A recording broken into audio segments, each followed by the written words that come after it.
In this video, I'm playing Minecraft by myself and yapping, so hit that like and subscribe, get comfortable, and let's begin. If you're new here, I'm Exonizer, and this is my channel where I play games. Now let's begin Minecraft for the first time. Alright, we are spawning in at probably my favourite time of day in Minecraft. It's that kind of soft dusk where the sky's turning purple, the torches are just starting to actually matter, and you can hear the little cave noises, but nothing's jumped out at us yet. I'm standing right at the entrance of this cave, and behind me we've got this super simple starter base. Just some spruce, a couple of windows, and way too many chests for how early the world is. Over here, I've got a tiny wheat and carrot farm that's doing its best. There's a couple of lanterns, a bed tucked into the corner, and a furnace wall that looks like I tried to be organised, and then immediately gave up. Tonight the plan is pretty low stakes. We're going to wander into these caves, do some mining, maybe decorate this entrance a bit, while I read your most honest ghosting and relationship stories. So if you're new here, the way these videos work is pretty simple. It's calm Minecraft gameplay in the background, and in the foreground I'm reading and reacting to anonymous, very honest posts. Some are Reddit-style stories, some are direct viewer submissions. It's all the messy stuff. Ghosting, cheating, secret crushes, friendship fallouts, that one partner you still overthink at 2 AM. The idea is that you get the drama, but the actual vibe stays sleepy and slow, so you can fall asleep to it. Thanks again for coming back to another Minecraft and Messy Stories night, if you've been here before. The last ghosting episode had some surprisingly strong confessions in the comments. A lot of you admitted you've ghosted people you actually liked, not just random bad dates, and that kind of stuck with me. If you're new, you can treat this like a late night call with a friend who's just quietly mining and giving you their unqualified opinion. I'm definitely not someone that believes ghosting is always pure evil, but this is one of those things where the guilt can linger way longer than the relationship ever did. One of our anchor stories tonight is about a girl who ghosted a genuinely kind guy. No cheating, no obvious red flags, just her feeling overwhelmed and disappearing. Years later, she says that decision still haunts her. I think a lot of us relate to that more than we want to admit. And yeah, it ties into my own whole I ghosted him situation, which we'll get into a bit later. Let's go ahead and set expectations for how this is going to flow while I light up this cave entrance. Each story is going to follow a pretty gentle loop. I'll introduce the story, read the full post, and then give some calm commentary. Sometimes there'll be an update from the original poster. Sometimes I'll just share what I think I would have done. Then we'll ease into the next story while I do low stress stuff, mining iron, placing way too many torches, maybe finding a new tunnel. Nothing explodes, but it also doesn't feel resolved, kind of like ghosting, honestly, which is exactly where we're headed next. First torch, first confession. I ghosted the nicest guy I ever met. Kind of like ghosting, honestly, which is exactly where we're headed next. And as I say that, I'm going to drop a torch right here because this hallway is way too dark. Alright, we're going to walk a little deeper into this cave, just slowly, placing torches every few blocks. Little safety bubbles of light. Nothing chasing us, no big jump scares, just that quiet feeling where you know something heavier is coming. I'm going to grab this iron, maybe block off this random side tunnel so I don't get lost, and then, yeah, let's go ahead and get into our first confession of the night. The title on this one is basically, I ghosted the nicest guy I ever met. So we're starting strong. This isn't like, I ghosted a situationship I barely knew. This is someone really sitting with regret. Quick summary before we read the full thing. They met online, classic modern relationship setup. Lots of late night messages, memes, little check-ins during the day. He was consistently kind, really attentive, the kind of partner people say they want. He remembered her exams, asked about her family, actually followed up on stuff. No big fights, no obvious red flags. And that was kind of the problem. The way she tells it, he almost felt too perfect. Not in a creepy way, just in that I don't deserve this way. She started spiraling about it. Instead of enjoying it, she's sitting there thinking, he's going to realise I'm a mess. He's going to see I have anxiety. I overthink, I cancel plans. That feeling of, if I stay, I'll ruin it, so maybe I should disappear before it gets real. And one day she just stops replying. No explanation, no closure. I think this is one of those things where ghosting isn't about being cruel on purpose. Some people do ghost out of malice, like as a control thing, or because they just don't care. But a lot of people, especially with online relationships, ghost because they're overwhelmed or scared of confrontation. I'm definitely not someone that believes ghosting is always justified, but I also don't necessarily see every ghoster as a cartoon villain. So as we go through these stories tonight, I kind of want you to mentally rate each person on a little scale. On one end, you've got full-on villain, and on the other end, you've got honestly pretty justified. Where does this storyteller land for you? What would you have done if you started feeling like your partner was too good to be true? I'll place a couple more torches here because this corner is giving emotional jump scare energy. Then we'll read the full post. And just so you know, this one does not stay in the past. There's a twist where she runs into him again years later in a place she really didn't expect. We'll get into exactly how that happens and what he says to her in the next part. Main post. Schwan. Too perfect, so I ran. Full ghosting confession.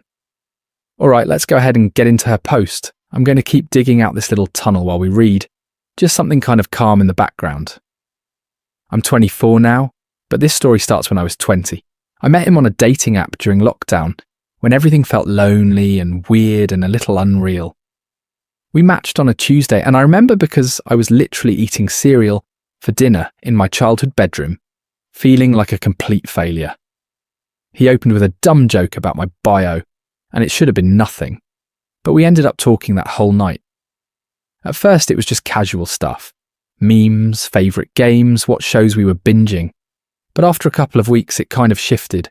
We slid into this routine where we'd text good morning every day, and he'd send me a photo of his coffee, and I'd send him my cat looking offended at the world. At night, we'd call and play Minecraft together, usually for hours. It went from, oh, this is fun, to, I literally can't sleep until I hear his voice. That happened fast, maybe like 6 weeks in. He was consistent in a way that felt almost fake.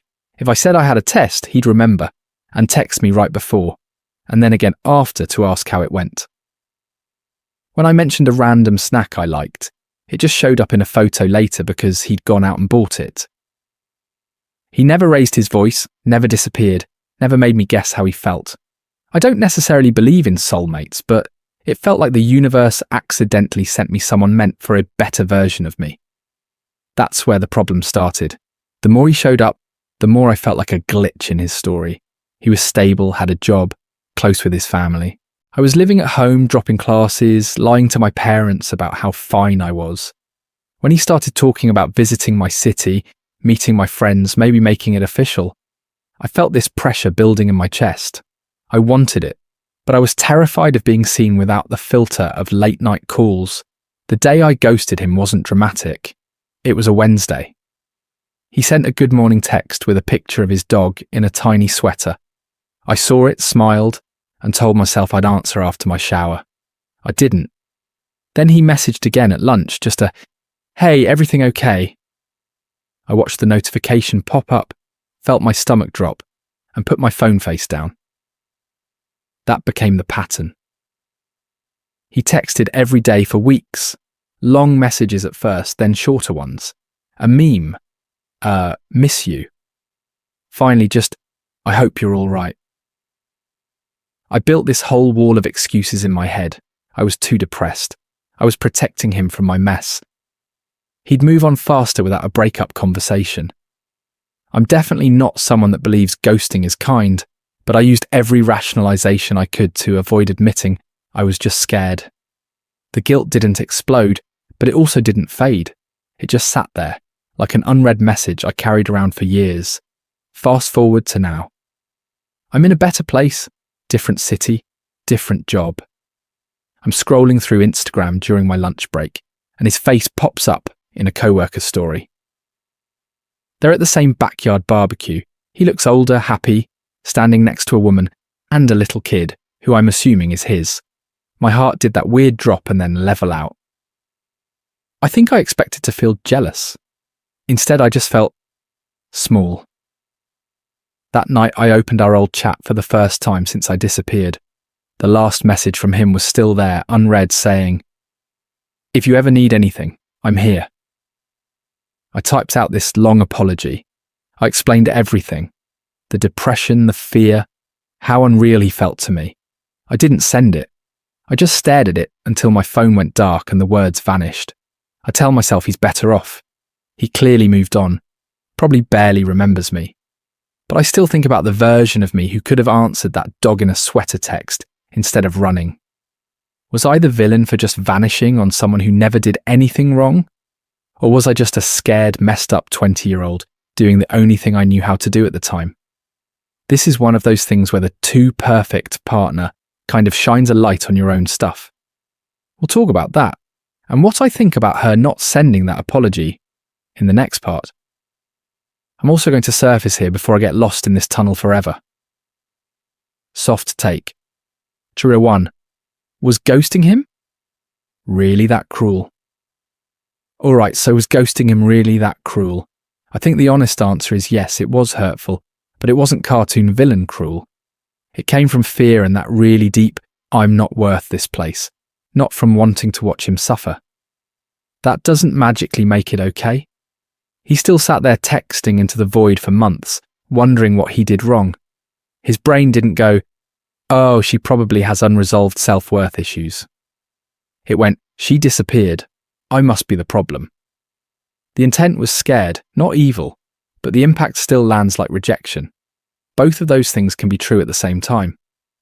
I'm definitely not someone that believes you owe strangers on dating apps a whole breakup speech after 2 dry messages, but once you've built real emotional intimacy, once you've met his parents and you're talking about future plans, I don't necessarily think disappearing is ever the right move.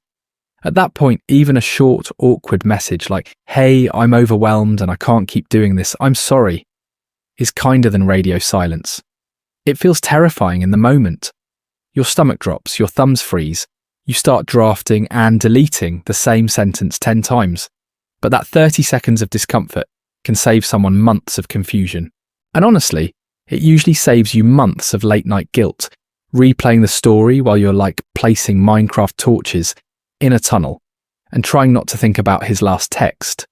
This is one of those things where the too perfect partner triggers a full panic. When someone is kind, consistent, and actually likes you, it can shine this brutal spotlight on every way you feel broken. A lot of people would rather blow the whole thing up than sit with that feeling. Ghosting becomes this twisted way of staying in control. If I disappear first, he can't wake up one day and realize I'm not enough. You reject yourself before anyone else gets the chance. From his side, though, that control just looks like chaos. He's probably scrolling your old messages, checking your socials, trying to figure out if you're hurt, if you're mad, or if you just stopped caring. Being ghosted can light up the same parts of your brain as physical pain, and you can kind of see that in how long he kept reaching out. So I want to gently validate both people here. His pain was real. Her anxiety and shame were real. Growth isn't about deciding who was the villain. It's about her being able to say, "Yeah, I did harm, even if I was scared," and then choosing to do it differently next time, instead of hiding behind the fear forever. And speaking of next time, this OP is not done with us tonight. There's another story from her that puts this ghosting in a whole different light. Let's go ahead and get back to the surface and read that, because once you hear what she did a few years later, this first story feels very different. Micro break. Bucket of lava, bucket of feelings. So before we get into that, I want to just let that first story breathe for a second while we do something really simple.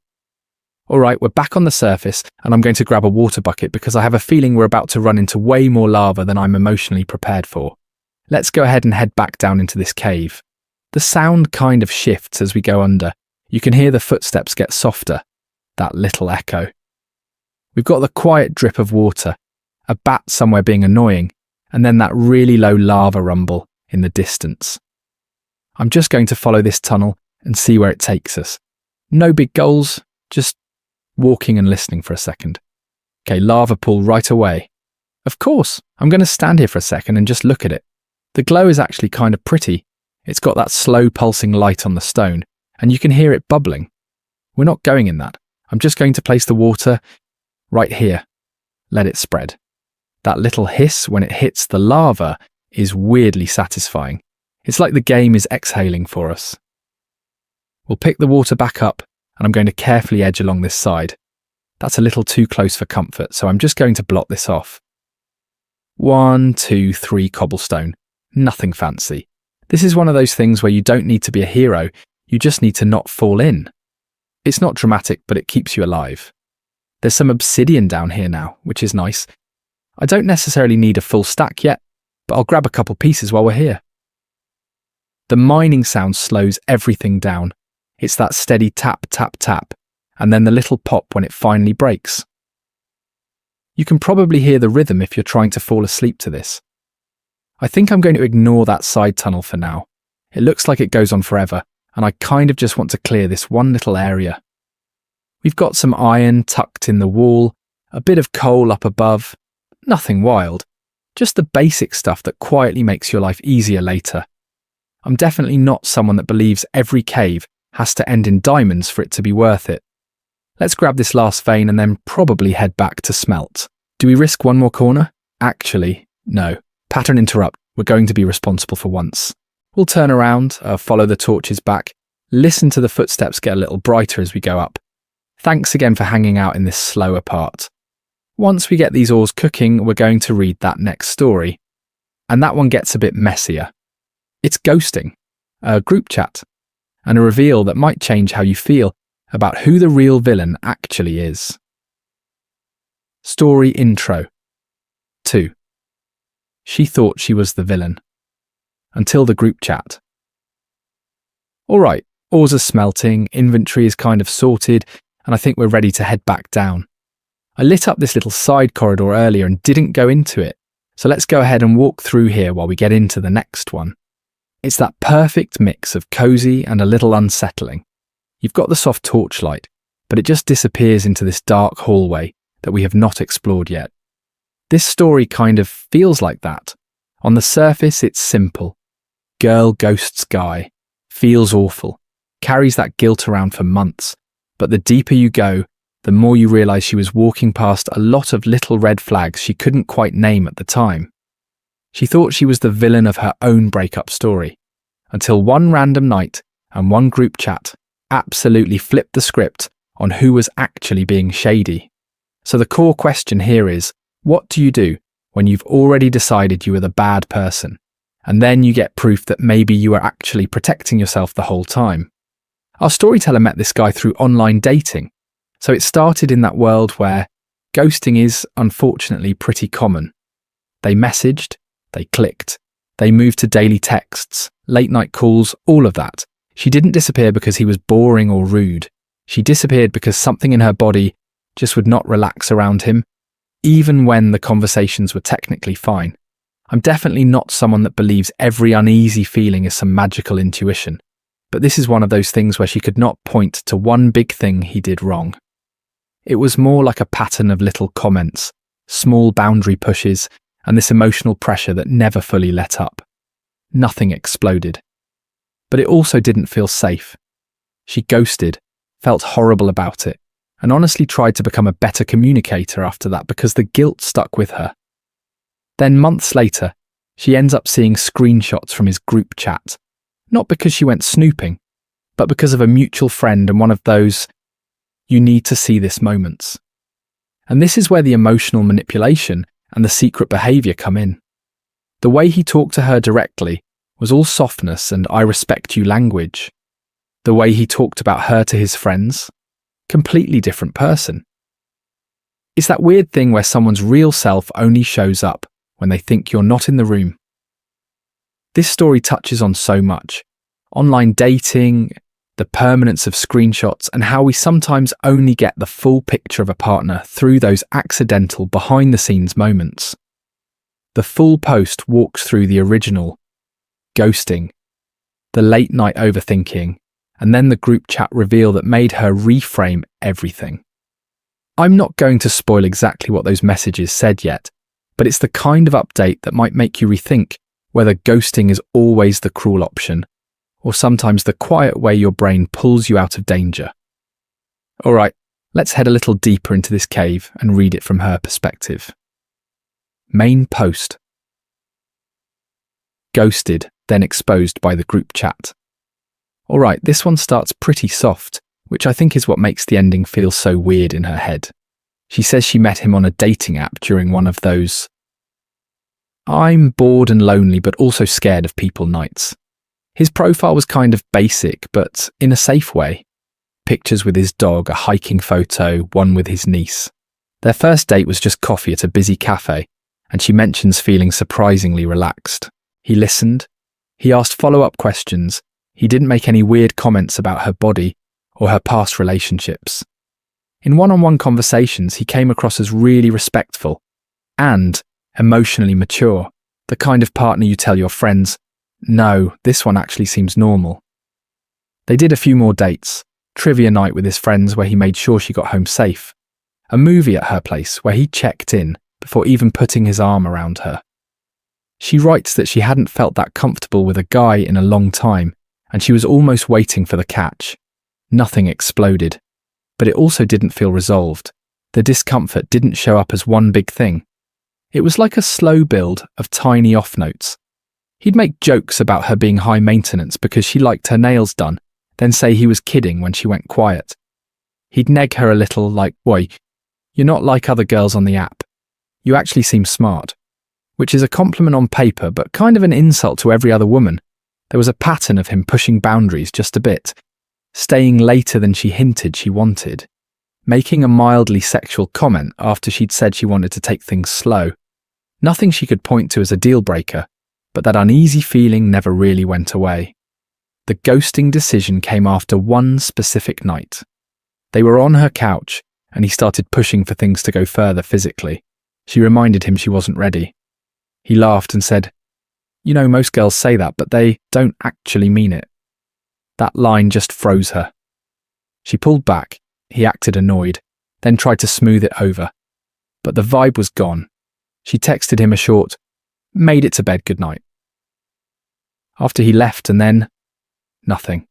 She didn't block him, didn't send a formal goodbye, just stopped replying as his messages went from casual to confused to a little guilt-trippy. Months later, she's at a friend's place, half watching a movie, half scrolling, and her friend airplays their group chat to the TV by accident. Different chat, different guys, but his name pops up. It's a screenshot from a group chat he's in with his friends where they're mocking women from the app. There's her profile picture. Next to it, a cruel nickname and a message about how he tests women's boundaries to see who's easy and who's too much work. She says she felt vindicated and gross at the same time, like her gut had been screaming, but she still felt bad about vanishing. I'm definitely not someone that believes ghosting is always the right move, but this is one of those things where self-protection kind of kicked in before her brain caught up. She ends her post asking, now that she knows who he really is, does she owe him anything? An explanation? An apology? Hey, I saw what you said. Or is silence still the safest boundary? Let's go ahead and pause on that question for a second, because the next part of her story adds a little twist I didn't see coming. Initial take number 2. When your gut ghosts before your brain catches up. So with that twist in mind, I'm going to be honest. In this particular story, I'm a lot less mad about the ghosting. Once you see those group chat messages where he's basically turning her into a dare and a joke, it stops feeling like a random disappearance and starts looking like self-defense that kicked in a little early. Alright, let me place a couple more torches here because this is kind of where it gets murky. I think what happened is her body clocked it before her brain did. Our intuition is usually picking up on a bunch of tiny things long before we have evidence. The slightly mocking tone when he talks about other women, the way he only texts late at night, those small dismissals when she talks about her day. Nothing huge on its own. But together your nervous system is like, yeah, I don't feel safe here, even if you can't write a neat paragraph explaining why. I'm definitely not someone that believes your gut is magically right 100% of the time. People can be anxious or avoidant or just scared of intimacy. But this is one of those things where When you later see the receipts, it kind of retroactively proves your body wasn't just being dramatic. She didn't know about the group chat yet, but she knew something was off. The ghosting was messy. It was probably confusing for him. At the same time, it was her clumsy way of honouring that off feeling. Now, in a perfect world, we'd all send the ideal text. Something like, "Hey, this relationship isn't working for me. I'm going to step back. I wish you well." Clean, honest, respectful. No disappearing. No hanging people out to dry. I don't necessarily want to sit here and be like, ghosting is good. Everyone should do it. But I also can't ignore that. Especially for women, direct rejection can get punished. You say, "I'm not interested," and suddenly you're getting spammed, insulted, or even threatened. So when people choose silence, it's not always cruelty. Sometimes it's calculated safety. And those group chats, that's where a lot of people show their real values. With a partner, they're charming and attentive. With friends, they're calling you easy points or practice. Seeing yourself reduced to a conquest or a meme can be this awful but clarifying moment. It doesn't just make you angry, it makes all those old weird feelings click into place. You stop wondering, was I too sensitive? And start realizing, oh, that's why I wanted to run. We're going to come back to that idea of regret and self-reflection, because later in the video, I have a story from the opposite side. Someone who got ghosted, sat with that pain, and then found out something about themselves that made them seriously wonder if they were actually the red flag the whole time. Let's go ahead and bridge over this lava first, and then I'll read you that one, because it goes in a direction I really didn't expect. Mining lapis, mining regret. Short gameplay. Reset. Alright, before we get into that perspective flip, I want to give everybody's brain a little break. We've been in like pretty heavy regret and self-reflection land, so let's go ahead and just quietly mine for a bit and let things calm down. I'm just going to follow this strip here and see if we can find some lapis or redstone. You can probably hear it already, but the cave sound changes a little down here. The footsteps get that hollow echo, like you're walking through an empty parking garage at night, but softer. The only light is the torches, and they do that tiny flicker on the stone, so the walls kind of breathe in and out in your peripheral vision. If you're watching on a tiny screen in bed, this is one of those things where you don't need to see every block, you can just listen. Okay, we've got some redstone. I always love how it looks in the stone, like someone just took a neon pen and scribbled on the cave. It's not the rarest thing, but it's still satisfying, especially when all the dust pops out. I don't necessarily need a ton of it right now, but future me is going to be very happy when we're setting up rails or doing something mildly overcomplicated with observers. There's the water. You can hear that gentle rushing off to the left, like a bath running in another room. It's not loud, it's just kind of constant, and it mixes with a little crunch of the pick on the stone. If your eyes are tired, you're totally fine to just close them and let this be background noise. I'm definitely not someone that believes you have to stare at the screen the whole time to count as watching. Oh, lapis. Nice. Lapis veins always look so pretty to me, like blue cookies baked into the wall. I think we'll grab all of this because later on I want to set up an actual enchanting corner instead of that sad table in the corner with 3 bookshelves. It's not the flashiest ore, but it's kind of the quiet MVP once you start enchanting everything. Now I'm debating if we keep pushing deeper into this cave or head back up to drop stuff off. My inventory is getting a little chaotic. Nothing exploded, but it also doesn't feel resolved because I know if I go just one more tunnel, we're going to end up lost at Y minus who knows what. Quick pattern interrupt. I'm going to place a torch right here, turn around, and pretend I'm responsible. If you're half asleep, you didn't miss anything major, just some blue and red specks on grey stone. Thanks again for hanging out through the quieter part. When we come back to the stories, we're flipping it. Next up is someone who got ghosted for 6 months straight and then finally got a reply, and the message they got was not at all what they were expecting. Story intro number 3. He texted me every day for 6 months after I ghosted him. Okay, this next one is a lot. I'm going to slowly staircase down here because it feels like one of those stories where we need to kind of sink into a different layer of the cave and a different layer of feelings at the same time. Alright, so the basic premise sounds simple, but it's really not. OP ghosted this guy. No big fight, no dramatic breakup, just stopped replying one day.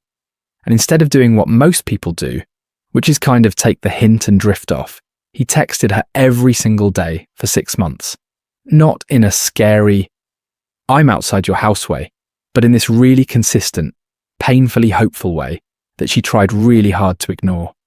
I think this is one of those things where on paper, it's easy to judge. It's like, well, just block him, or well, just answer him. But when you're the one who disappeared, every unread message is also a reminder of the person you were when you left. She talks a lot about guilt and avoidance, and how every ping on her phone felt like someone holding up a mirror she really didn't want to look into. Let's go ahead and head down to this lower level while we set this up, because it does get pretty detailed. She actually includes timestamps and exact message snippets, so you'll see stuff like a 1:13 a.m. Hope you're okay, followed by a 9:02 a.m. Good luck on your exam today, that she never acknowledges.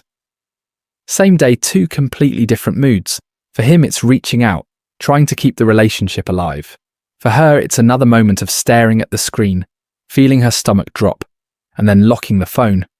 I'm definitely not someone that believes ghosting is always this cartoon villain move. Sometimes people are overwhelmed, sometimes mental health is just wrecked, sometimes you don't have the language for what you're feeling. But what happens when the person you ghost doesn't just fade quietly into the background? When, day after day, they're still there, still kind, still confused, and you're forced to relive your decision every time their name pops up. She says the silence started as self-protection and slowly turned into this heavy secret she was carrying around. Late night overthinking, rereading old chats, typing out replies and deleting them. 6 months of that. And then one night, she finally breaks it with a single long message. Not a quick sorry, been busy, not a meme. A full wall of text that, in her words, changed everything about how I saw myself. It's not the kind of message most people would expect, though. It's not a neat apology where they hug it out and become best friends again. But it's also not this big romantic reconciliation where they ride off into the sunset as perfect partners. It lands in this really uncomfortable middle space that I don't necessarily see talked about a lot. We're going to read through the timeline, some of his actual texts, and then that final message she sends. And I'm curious what you'll think because it goes in a direction I honestly did not see coming. Main post number 3, 6 months of messages into the void. Alright, so OP says they met this guy in the most low-stakes way possible. She was working nights at a campus coffee shop. He used to come in with his laptop, always ordered the same thing, and tipped way too much for a broke student. They started with dumb small talk about his coding projects and her art classes, and it turned into this really easy, flirty friendship, where he'd stay until closing just to help her stack chairs and walk her to the bus stop. She says the chemistry freaked her out, in a good way at first. He'd remember tiny details, like her favourite drink, or send her memes about their shared hatred for group projects. They never officially called it a relationship, but they were going on walks, watching movies at her place, texting every day. Then she hit what she calls her quiet crash. Final semester, family drama, her depression came back hard. One night he made a joke about her ghosting her own friends because she'd cancelled plans again, and she just snapped internally. It wasn't even a fight. It was this tiny boundary for her mental health that she didn't know how to explain without feeling broken. The next day he texted like normal. Good morning. A photo of his cat, a link to a song they talked about. She read it, locked her phone and told herself, I'll reply when I feel normal again. That became the pattern. He texted daily at first, little check-ins, inside jokes. Hope your shift isn't too bad. Then every few days, then just on big things, the night of her final, the anniversary of the first time they met, a meme from their favourite show. Always kind, never aggressive. You can see him slowly shifting from, hey, are you okay, to, I'm around if you ever want to talk, and finally to, I miss my friend, but I get that you might not want me in your life. OP talks about this dread every time his name popped up. She'd see the notification, feel her stomach drop, open it, reread it 5 times, then put the phone face down. I think a lot of people know that weird mix where you care, but you're also suffocating. She says, "I'm definitely not someone that believes ghosting is kind, but answering felt impossible." This is one of those things where nothing exploded, but it also didn't feel resolved. The turning point is 6 months in. He sends one last message. It's longer. He says he's moving to another city for a new job, that he's dating someone, that he's going to stop reaching out because talking into the void hurts. He thanks her for the late night walks, for making that stressful year bearable, and says he hopes she's okay, even if he never hears from her again. She says that was the first time she cried over the whole thing. She finally sits down and writes him this long response. No, "Hey stranger," no pretending nothing happened, just raw honesty. In her message, she explains that around the time she disappeared, she was barely getting out of bed, skipping classes, and ignoring everyone, not just him. She tells him she didn't ghost because he did something wrong, or because she stopped caring, but because she felt like a black hole and didn't want to drag him into it.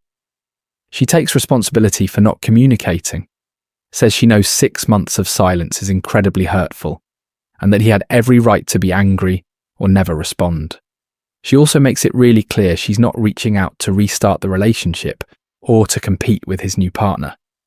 She literally writes, "I don't expect forgiveness or a reply. I just don't want to live in your head as the girl who disappeared for no reason." She thanks him for being kind when her brain was anything but kind to her, apologises without adding a bunch of excuses, and ends with, "I hope your new city feels like a fresh start. You deserve people who answer your messages the first time." And that's where her post cuts off. No update, no "he replied" and nothing. Just that message hanging there, and everyone in the comments arguing about whether he ever wrote back. Reaction number 3. Accountability. Without a happy ending. Alright, I want to just sit with how heavy that last line feels for a second, because it is really painful to imagine being on either side of this. Either you're the person sending message after message into total silence, or you're staring at your phone, feeling like your chest is full of wet cement, and you still can't type out, "I'm not okay, I need space." I think a lot of us underestimate how much that kind of social rejection lights up your brain. There are actual studies that say being ghosted can trigger similar responses to physical pain. And at the same time, people who ghost often report that the guilt sticks with them for years. So it's not clean. It's not like one person is the villain and the other person is totally fine. What I really respect here is that final message he did send. Way too late, yeah. 6 months is a long time, but it was still meaningful because she didn't show up like, "Hey stranger, miss you, how's the new city?" She centered accountability. She named her mental health, she didn't sugarcoat that she hurt him, and she didn't try to pull him back into a relationship he probably doesn't even want anymore. This is one of those things where the bar is not fix it. The bar is stop hiding. And I'm definitely not someone that believes sending a long text erases 6 months of silence. It doesn't. The impact is still the impact. He still spent half a year wondering what he did wrong, and you can't just talk that away. But there is a difference between reasons and excuses. Saying, "My anxiety was so bad I shut down and avoided everything," is a reason. It explains why you disappeared. Saying, "My anxiety was bad, so you can't be mad at me for disappearing," is an excuse. It tries to cancel out their hurt. OP doesn't do that. She basically says, "This is what was going on, and I know it doesn't make it fair." That's a big deal. Let's go ahead and call that what it is. Late closure. Sometimes you can't fix what you did. You can't rewind to day 3 of the ghosting and suddenly become the brave, communicative partner. But you can decide that you're not going to be the person who vanishes and never looks back. That moment where you finally stop avoiding the hard conversation is usually the moment you start becoming a better partner or friend for the next relationship, or even just a better version of yourself. Nothing explodes here. But it also doesn't feel resolved, and I don't necessarily think closure always looks like a reunion or a big movie-style airport scene. Sometimes closure is just 2 people quietly understanding what happened and choosing different paths. There actually is a short update from her later in the thread about how he responded. It's not dramatic at all, but it's quietly powerful in a way that kind of surprised me when I first read it. so we'll get to that in a bit. For now, I want you to imagine what you think he said back, if anything, and then compare it to what actually happens when we read that update. Surface break. Smelting ores and letting stories breathe. So while you're holding that imaginary reply in your head, I'm going to start heading back up to the surface here. I've got this little trail of torches that kind of snakes back and forth, and I always forget exactly which turn I took, so we're just going to follow the light and hope I was at least a little bit organised. All right, we've got the classic staircase tunnel situation. It's that slow, rhythmic jump, jump, jump, where you're just listening to the footsteps and the pickaxe swap in and out of your hotbar. The cave sounds start to fade out, the lava pops get quieter, and you can hear the muffled rain or wind above us getting a bit louder with every step. There's the last turn, torch on the right, and yeah, okay, we actually come out into this tiny fenced area. It's either early morning or late evening. I can't really tell because Minecraft skies are dramatic for no reason, but it's that soft blue light that feels kind of calm. You leave the cave behind and your shoulders just drop a little, even though nothing actually dangerous happened down there. Let's go ahead and dump all this stuff in the furnaces. I'm going to put the iron in this one, the gold in the second one, and we'll throw some coal in to get everything smelting. It's such a small thing, but watching those little progress arrows fill up is weirdly satisfying. While that cooks, I'm just going to slowly sort the cobblestone, put the random dirt in its own chest, and maybe finally separate the food from the junk so we're not eating raw potatoes next to rotten flesh. If you're listening to this in bed or on the couch, this is a good moment to unclench your jaw a bit. Maybe stretch your hands, roll your shoulders, grab some water if you've got it nearby. That last story was heavy in a quiet way. And I don't necessarily want to just stack intensity on intensity without giving your brain a second to breathe. I think this is one of those things people underestimate about ghosting. We kind of joke about it online, but studies actually show that being ghosted can light up similar parts of the brain as physical pain because it's tied to social rejection.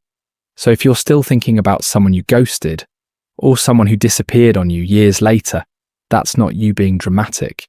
Your nervous system logged that as a real hit. Thanks again for hanging out through the deeper stuff. I'm definitely not someone that believes only romantic relationships count as real heartbreak, and that's where we're heading next. The next few stories shift away from dating and partners and into friendship ghosting. Best friends who just stopped replying one day, gaming buddies who vanished mid-raid and never came back, people who grew up together and then nothing exploded, but it also didn't feel resolved. So while this iron finishes smelting and I add maybe one tiny window to this little starter house, I want you to think about which would hurt you more, a partner disappearing or your closest friend. We're about to hear from people who found out the hard way. Story intro her, number 4. Best friend to stranger. Overnight. Alright, while that window situation kind of fixes itself, I'm just going to walk the perimeter here and make sure nothing can sneak in. Maybe we'll plant a couple more crops along this side too. This next one is about ghosting your best friend, which hits different. Let's go ahead and set the scene for this story, because it's not just a random classmate or someone you texted for a week. These two were best friends for years. We're talking late night calls almost every day, sending each other memes at 2 a.m, knowing each other's family drama, that whole thing where you don't even knock when you go to their house, you just walk in and grab a snack. And then one day, out of nowhere, one of them just stops replying. No big fight. No, we need a break. Just silence. I'm going to fence off this side of the base while we talk about it, because it kind of matches the vibe. The storyteller says they kept texting at first. Little stuff like, hey, did you make it home? Or, you have to see this video. Then it turned into longer check-ins, calls, tags on social media, and it was just nothing. Left on red. Voicemails never returned. It's not like a slow fade where you both get busy. It was like someone flipped a switch and the relationship just powered down. What makes this one sting is that friendship doesn't usually have that "we're official" moment. You don't sit down and say, okay, you are now my best friend, terms and conditions apply. It just kind of happens over time through 100 little shared things. So when somebody disappears, Without a word, it doesn't just feel like you lost your present. It can make you question your entire past with them. Were those late night calls real? Did they secretly hate you the whole time? Did you miss some huge red flag? I'm definitely not someone that believes romantic relationships are automatically more serious than friendships. A breakup with a partner is awful, obviously, but at least there's usually some kind of conversation or label or ending. With this, the story really leans into that weird grief where nothing exploded, but it also didn't feel resolved. It's like having a half-built house sitting in your world forever. And this is one of those things where the universe does not let it stay buried. The story doesn't just stop at the ghosting. Years go by, they kind of convince themselves they've moved on, and then they get invited to a mutual friend's event. They walk in, and guess who's standing by the snack table like a jump scare? The ghost best friend. No screen to hide behind, no option to mute. They actually have to talk about what happened. Before we get into that conversation, I want you to think about your own friendships. Have you ever been ghosted by a friend, and did it hurt more, less, or just differently than romantic ghosting? And on the flip side, is there someone you quietly faded on, who still kind of lives in the back of your mind? Main post before, the best friend I couldn't face anymore. Alright, this next one is from someone who didn't just get ghosted, they were the ghost. And it wasn't a casual Hinge date or some random situationship, it was their best friend. OP says they met when they were 12, stuck at the same lab table in science class. It started with trading answers and dumb doodles on worksheets, and it turned into years of inside jokes, sleepovers, and being each other's emergency contact for basically everything. First breakups? They were there. Family blow-ups, late night calls, crying in parked cars, college applications, moving apartments, job rejections, all of it. This wasn't a casual friend. This was the person who knew what snacks you bought when you were about to spiral. But then, like a lot of these stories, the shift wasn't one big explosion. It was slow. OP's friend got a new job and a new co-worker group that went out for drinks every week. Then he started dating someone from that circle. At first it was cute. OP says they were genuinely happy for him, sending, "How's it going with her?" texts and hyping up his outfits. Over time though, plans started getting flexible. "Hey, can we rain check?" Here. Sorry, totally forgot to reply there. Nothing huge, but it adds up. OP describes this one weekend really clearly. They'd been having a rough time, like mental health in the gutter rough, and they texted him, asking if they could talk. He said yes, then cancelled an hour before, because his partner's friends had invited them to a lake house. OP told him it was fine, but they watched his stories all weekend. Bonfires, group photos, inside jokes with people OP had never even met. It's definitely one of those things where nobody did anything, obviously evil, but the message still lands. The actual breaking point was his birthday. For 10 years, OP had been the birthday planner, surprise parties, handmade gifts, the whole thing. That year they found out through Instagram that his partner had thrown him a big party. Everyone from work was there. Old college friends were there. OP wasn't even invited. They reread the caption like 10 times, trying to convince themselves it was a small thing. But the photos didn't lie. And OP didn't send a text. They didn't ask why. They just stopped. Left his last message on read. Let the streaks die. When he texted, "Hey, you good?" A week later, they stared at it until the little preview disappeared and then never opened it. I don't necessarily think that was the healthiest move, but I get it. Nothing exploded. But it also didn't feel resolved. Years go by. OP watches his life like a distant subscriber. Engagement photos, new city, new job. They tell themselves, he doesn't need me, he's fine, I'd just be weird baggage. Then update time. They're at a mutual friend's wedding, standing near the bar trying to decide if they can sneak out early. Someone behind them says their name in a voice they know better than their own. They turn around, and it's him, a little older, no screen to hide behind. He smiles, takes a breath and says, "I've been waiting to run into you." And that's where OP ends the post. Commentary. Friendship. Ghosting and the coward's way out. Alright, that line, "I've been waiting to run into you," sounds like a rom-com, But the way OP tells it, it's sitting on top of a lot of unfinished grief. This is one of those things that's way more common than people admit. Most of us don't have a script for breaking up with a friend. We know how to end a relationship. Kind of, but with friends it usually just turns into slowly replying less, taking longer to answer, and then one day you realise you haven't spoken in a year. I think that's what makes this story sting. OP didn't just drift, they made an active choice to vanish instead of saying, "Hey, I feel replaced and it hurts." And I don't necessarily want to pile on them, but we should call it what it is. It's the coward's way out.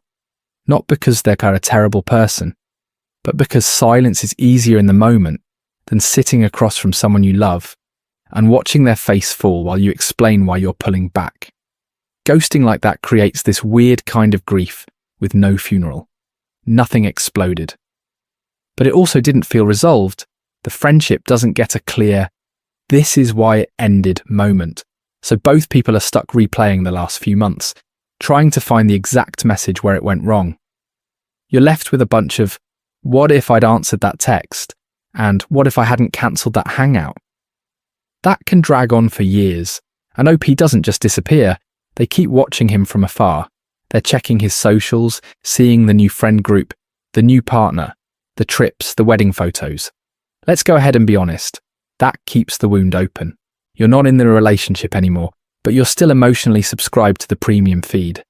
Every happy picture is a tiny reminder that you removed yourself from his life and never explained why.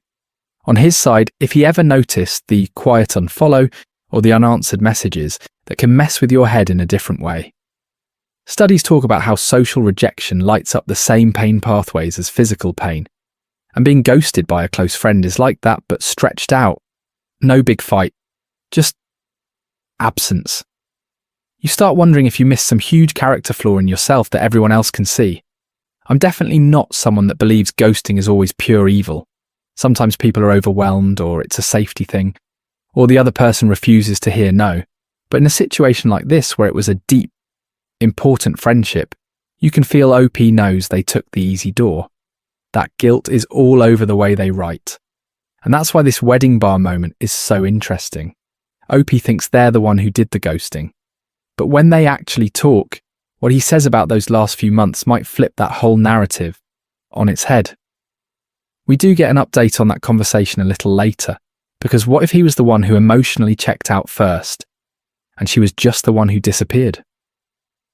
Calm crafting, building a cozy bedroom, while feeling settle. So while you sit with that idea for a second, I'm just going to quietly reset things in here. Alright, let's go ahead and carve out a tiny bedroom in this wall. I'm thinking nothing crazy, just a little 3x4 space. I'll knock these blocks out, smooth the floor and swap this cobblestone for spruce planks so it feels a bit warmer. Spruce always looks like it's been lived in, you know? Not too perfect, but cozy in that I've been here a while kind of way. I'll tuck the bed in the corner, sideways against the wall. Red bed, classic. It's simple, but it pops against the wood. I don't necessarily need it to be fancy. I just want it to feel safe. 2 torches on either side so it's not harsh lighting. Just that soft glow. Nothing exploded. But it also doesn't feel totally finished yet. Let's add a little bookshelf moment at the foot of the bed. I'll stack 3, like a tiny library tower. I always imagine these are the late-night overthinking books. Stuff you reach for when you can't sleep, and your brain's doing reruns of every awkward thing you've ever said. I think friendships and relationships are kind of like this room. You add things slowly, inside jokes, shared playlists, that one weird memory only you and that person get. Little decorations that wouldn't make sense to anyone else. Now I'll put a flower pot on this block, right by the head of the bed. Let's go with a blue orchid. It's small, but it changes the whole vibe. It's like when your partner remembers something tiny about you, and suddenly the whole relationship feels warmer. And then ghosting is walking out of this room, closing the door and never coming back for your stuff. No notes on the nightstand. No, hey, I'm not okay, I need space. Just silence. I'm definitely not someone that believes every connection has to last forever. But disappearing without a word can feel like you locked the door from the outside and swallowed the key. For the person left behind, They're still sitting on this bed, staring at the books, wondering what they did wrong. For the person who left, they're probably out there replaying that moment too, even years later. Let's hang a painting right here above the bed. Maybe that landscape one, so when you wake up in here, you've got something calm to look at. I'll put a little crafting table and chest in the corner, just so it feels like you could actually live here. If you want, you can kind of mentally move in while you're listening. This can be your tiny Minecraft bedroom, where you're allowed to just exist and not answer anyone's texts for a bit. Thanks again for letting this be your background noise, because the next story is a bit heavier. It's from someone who ghosted a long-distance gaming partner right when that person needed them most. They watched the messages pile up, closed the door on that room, and now they've been carrying that guilt like a full inventory ever since. Story Intro 5. The gaming partner I left mid-quest. So while that one was about closing the door for a weekend, this next person basically logged off the entire server. Permanently. Let's go ahead and walk out of the base for this one. I'm going to throw a few torches down around here because it's night again, and I do not trust this hill. This is one of those things where everything feels cozy and quiet in game, but the story behind it is kind of the opposite. The writer says this was a long-distance online thing that started in a game, kind of like this world. Two people queue into the same lobby, end up on voice, and suddenly that random teammate is just your person. At first it's super casual. They're just running dungeons together, doing daily quests, sending each other dumb screenshots. But it slowly turns into an every night routine. They eat dinner on call, they fall asleep in Discord, they become each other's default partner for everything. Bad day at work, log on, family drama, hop in voice. It's not just a relationship question. It's like emotional tech support and late night therapy rolled into one. And then one day, in the middle of a normal conversation, the writer just disappears. They mute, they say they'll be right back, they disconnect mid-quest, and they never come back. No, hey, I need space. No, this is too much. Nothing. The other person is spamming messages in-game, on Discord, on every platform they have, and all of it is just sitting there like mobs in the dark outside render distance. The part that hit me is that they don't even frame it as some epic romance. It's not, I left the love of my life. It's, I left the one person who felt like my safe place when everything else was on fire. And then that safe place turned around and vanished on them. Being ghosted by a crush is one thing. Being ghosted by the only person you feel you can actually cry in front of, that's a whole different kind of hurt. I'm definitely not someone that believes ghosting is always pure evil, but I think this story shows how messy it gets. Mental health and burnout are a huge part of it. The writer talks about being exhausted, depressed, and feeling like they were drowning in their own stuff, while also being this person's only support. That can feel flattering and suffocating at the same time. You're the hero in their raid group, but your own health bar has been flashing red for weeks. Alright, I don't necessarily want to spoil their whole explanation yet, because they do come back later with an update about why they vanished mid-quest. They talk about what was going on offline, what they were afraid to say out loud, and why logging off felt easier than disappointing someone. If you've ever felt like you were going under while trying to pull someone else to shore, this one will probably sting a little. Let's go ahead and read it. Main post, subprogram 5. Vanishing from the one person who needed me all right. So this one is titled, Vanishing from the One Person Who Needed Me. OP says they met this guy in the most boring way possible. A random fill lobby in some late night Minecraft minigame. No cute meet cute. Just two people trying not to get wrecked by 12-year-olds with god-tier aim. They ended up in voice chat, started joking around, and added each other on Discord after a couple matches. At first it was just like dumb memes and you online, pings. Then it turned into those 1 AM calls where you're both half whispering because your family's asleep. They bonded over having kind of messy home lives, shared screenshots of cursed builds, and slowly started talking about real stuff. Panic attacks, depression, parents who don't really get mental health. OP says he was the first person who didn't make me feel dramatic for saying I wasn't okay. The connection just kept deepening. They had this ritual of logging on at the same time every night, meeting at the same little base they'd built together. daily voice calls, shared playlists, even a running joke that the cows by their farm were their kids. They never officially called it a relationship, but he'd say goodnight every single day, and OP would rearrange plans just to be there when he logged in. It was that weird online in-between where you're not dating, but you're definitely not just randoms. Over time, though, the vibe shifted. OP explains that his life was basically a constant crisis. Fights with his family, failing classes, dark jokes that stopped sounding like jokes. If OP tried to take a night off, he'd spiral in the DMs, asking if they were mad, saying he didn't know what he'd do without them. I think this is one of those things where support slowly turns into pressure. OP felt like they weren't allowed to have a bad day, because his bad day would always be worse. The breaking point was one call. He was spiraling hard, talking in circles about not wanting to be alive, and OP just felt their chest lock up. They were shaking, staring at the Minecraft screen, watching their character stand motionless in their shared base. OP says they heard themselves say, "I need a quick break, I'll be right back." And then they just logged off, closed Discord, turned off their phone, and never logged back into that account again. They left him mid-crisis, no explanation, no update, just digital silence. Now, years later, OP still replays that night. They'll be mining or scrolling and suddenly remember his last message. You're the only one who gets it. They don't necessarily think staying would have magically fixed him, but they hate that their exit was a vanish instead of a boundary. Was there a right way to get out when you're drowning too? Or was it always going to feel like abandoning someone in the middle of the map? They haven't checked if he's okay, and that not knowing might be the part that haunts them the most. Let's go ahead and talk about that. Analysis number 5. Saving yourself as abandoning someone. Alright, so first off, I really want to validate how cooked this person sounds. Being someone's primary, or honestly their only, emotional support online is brutal. It's not just late night calls or long messages. It's waking up already bracing for the next crisis. It's playing Minecraft or whatever and never really relaxing because you're waiting for that Discord ping that says, "I did something bad." That kind of constant hypervigilance will drain you, even if you deeply care about them. I think this is one of those things where we have to separate the choice to leave from the way you leave. I'm definitely not someone that believes you're required to stay in a relationship that's actively wrecking your mental health.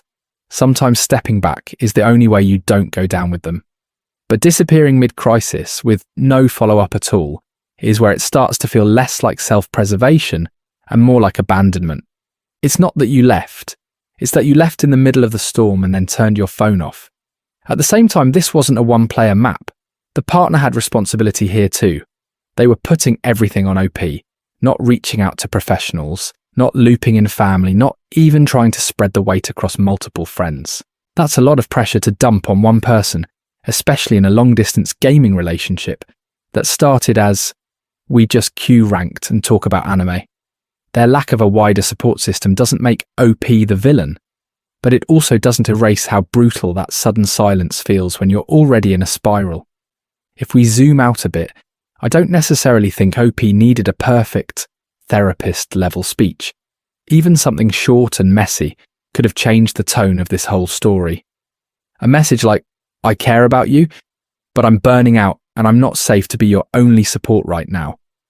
Please text a helpline or reach out to ex-friend or family member," is scary to send, but it at least points them somewhere. You can even say, "I need space from our relationship for my own mental health," and still be kinder than a hard vanish. In the moment though, panic takes over. Your brain goes, just log off, just close the game, just disappear. And that feels easier than typing anything at all. Later in the video, we're actually going to hear a story from the other side of this exact dynamic. Someone who was ghosted while they were in a really dark place, and how they slowly rebuilt trust with new people. After that, it doesn't magically fix what OP did here, but it might offer a kind of indirect closure, like seeing what could have happened next on this server if things had gone differently. And the twist in that one is not what you'd expect, especially when the ghost decides to come back. Exploration break, gentle night walk, and mob avoidance. And the twist in that one is not what you'd expect, especially when the ghost decides to come back. Alright, while that one kind of settles in, I'm just going to take a slow little walk around the base here. It's turned into full night time, so we'll keep it really low stress. I'm not trying to speedrun anything, I'm just going to wander and see what's out here. We've got a creep away off in the distance on that hill. You can barely see the outline, just that tiny green shape against the darker sky. I'm not going over there. I know some of you are probably like, fight it. But this is one of those things where I'd rather just keep the cozy vibe. We'll swing a little to the right, stay closer to the water, and just let him mind his own business. The sky actually looks really pretty tonight. You've got the stars scattered everywhere, and then that soft glow from the base behind us, kind of reflecting off the water. I think Minecraft nights are weirdly calming when you're not sprinting from everything. Off in the distance, it looks like maybe a village, just that faint cluster of lights on the horizon. We'll just mark that mentally for later instead of rushing over. Let's go ahead and drop a couple torches along this little path. Nothing fancy, just one on this block, one up on that tiny hill. I don't necessarily need a perfect path, I just want to be able to find my way back without thinking too hard. There's a skeleton hanging out under that tree over there, and we're definitely not going to bother him. He's got his little night shift, we're on our peaceful stroll. If you're listening to this while you're falling asleep, this is a good moment to kind of drift in and out. You're not missing any huge boss fight or dramatic build. It's literally me deciding whether I put a torch here or 5 blocks over. You can zone out, come back in a few minutes, and the stories will still make sense on their own. We've got a cave entrance right here too. I'm just going to put a couple torches around it, and maybe a little dirt pillar, so future me knows we actually wanted to come back. No going in tonight, that's future energy. Tonight is just about walking, listening, and letting your brain unclench a bit. I'm definitely not someone that believes you always have to be productive while you relax. Sometimes it's okay if you half hear a story and half watch me avoid a zombie that's very confused by this fence. And speaking of confusion, the next story is a bit of a twist. It's from someone who ghosted a guy, thought that was the end of it, and then saw his name on the news. No update, no second chance, just this sudden realization that they'd never be able to explain themselves. We'll get into what you do with that kind of regret next. Story intro. 6. I disappeared, then saw his name on the news. Alright, so quick heads up before we dive into this one. This next story is a little heavier. If you're listening to fall asleep, just know we're going to talk about loss and kind of sit with some uncomfortable feelings for a minute while I slowly dig out this tunnel and pretend this gravel isn't stressing me out. The basic setup is this. OP was casually seeing a guy. Not a long-term partner, not some huge dramatic relationship, just that in-between thing where you're texting, hanging out, maybe hooking up, but you haven't really defined it. And instead of having an actual conversation about where they were at mentally, they just disappeared, stopped replying, muted his number, told themselves they'd explain later when life calmed down a bit. Nothing exploded. But it also didn't feel resolved. OP kind of assumed, like a lot of people do, that ghosting is rude but survivable. You feel guilty for a week, maybe 2, then everybody moves on. And I think that's part of why this one hits so hard, because they were operating under that quiet assumption that there would always be time for an awkward apology or a random, "Hey, I'm sorry I handled that so badly" text. Then one day, months later, they're scrolling the news on their phone, half awake, and they see his name in an article about a really sudden tragic accident. No update, no second chance, no, we ran into each other at a bar and laughed about it. Just this blunt realization that the door to closure isn't just closed, it's gone. It's definitely one of those things where your brain keeps reaching for a future conversation that literally cannot exist anymore.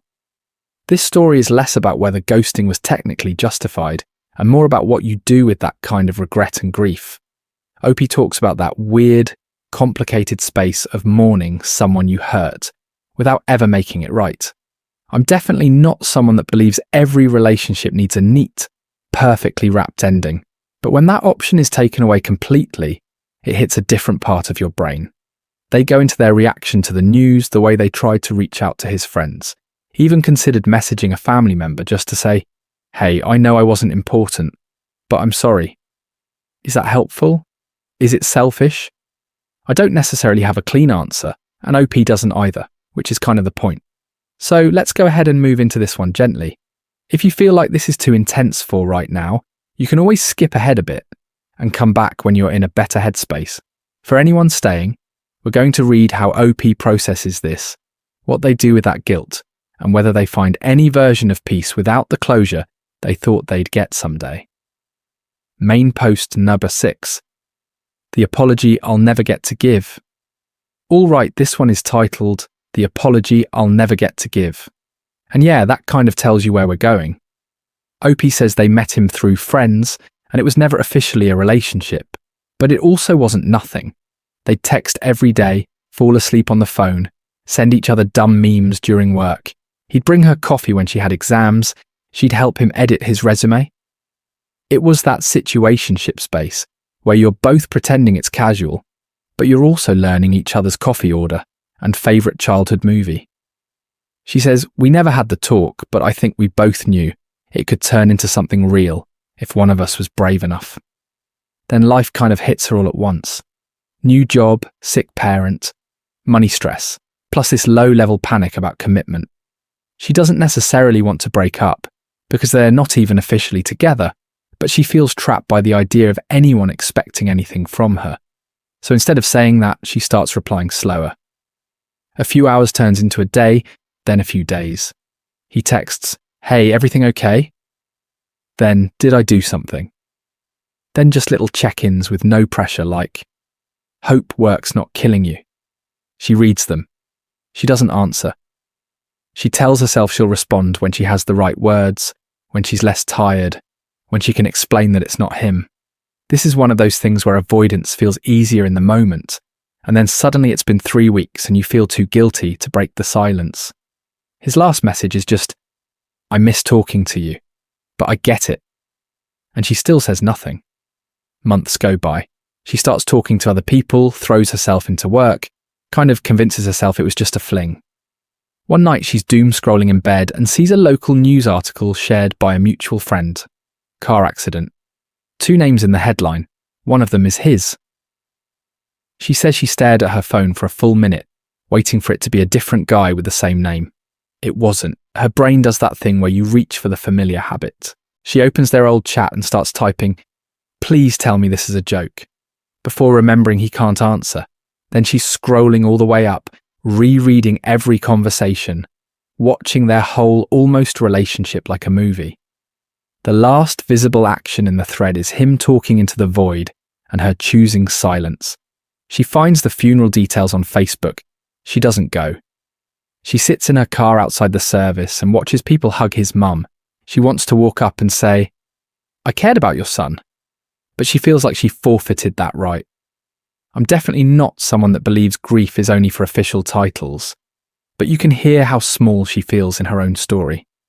Now she says she answers texts even when it's awkward. She tells people directly when she can't be a good partner or even a good friend.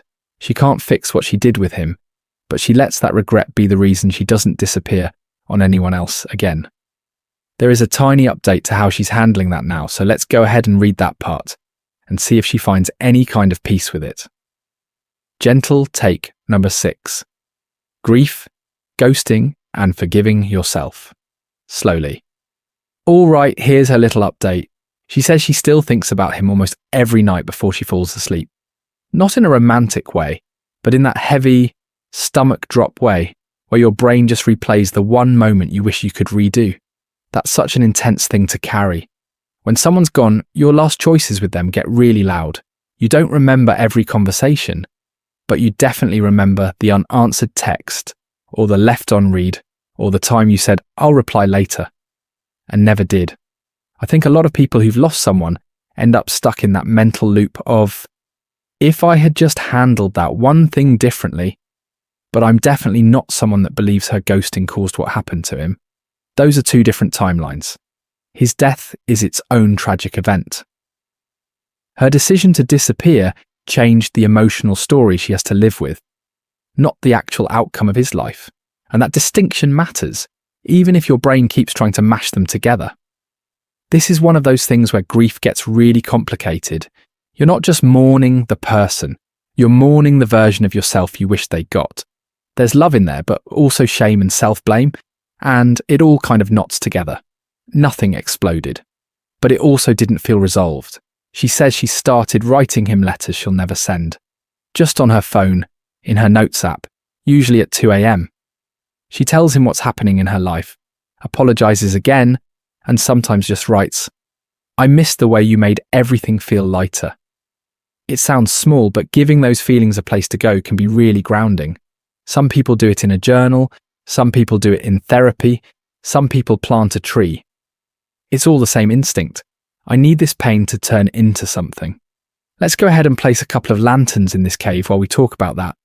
Because it fits, you're lighting up the dark spots a little bit at a time. You're not pretending the cave isn't there. Responsibility-wise, she's honest. She says, "I hurt him. I was a coward." And yeah, ghosting someone who cared about you is a hurtful choice. I don't necessarily want to sugarcoat that. But the fact that she's using this as a reason to be more direct now, to tell current people, "I can't be the partner you need," instead of just vanishing, that's actually a way of honouring him. You can't go back, but you can decide he's the last person you ever do that to. In the world, I'm going to put a single blue flower right here on this hill, kind of like a tiny in-game memorial for him. Just a little reminder that he mattered and that she's trying to do better because of him.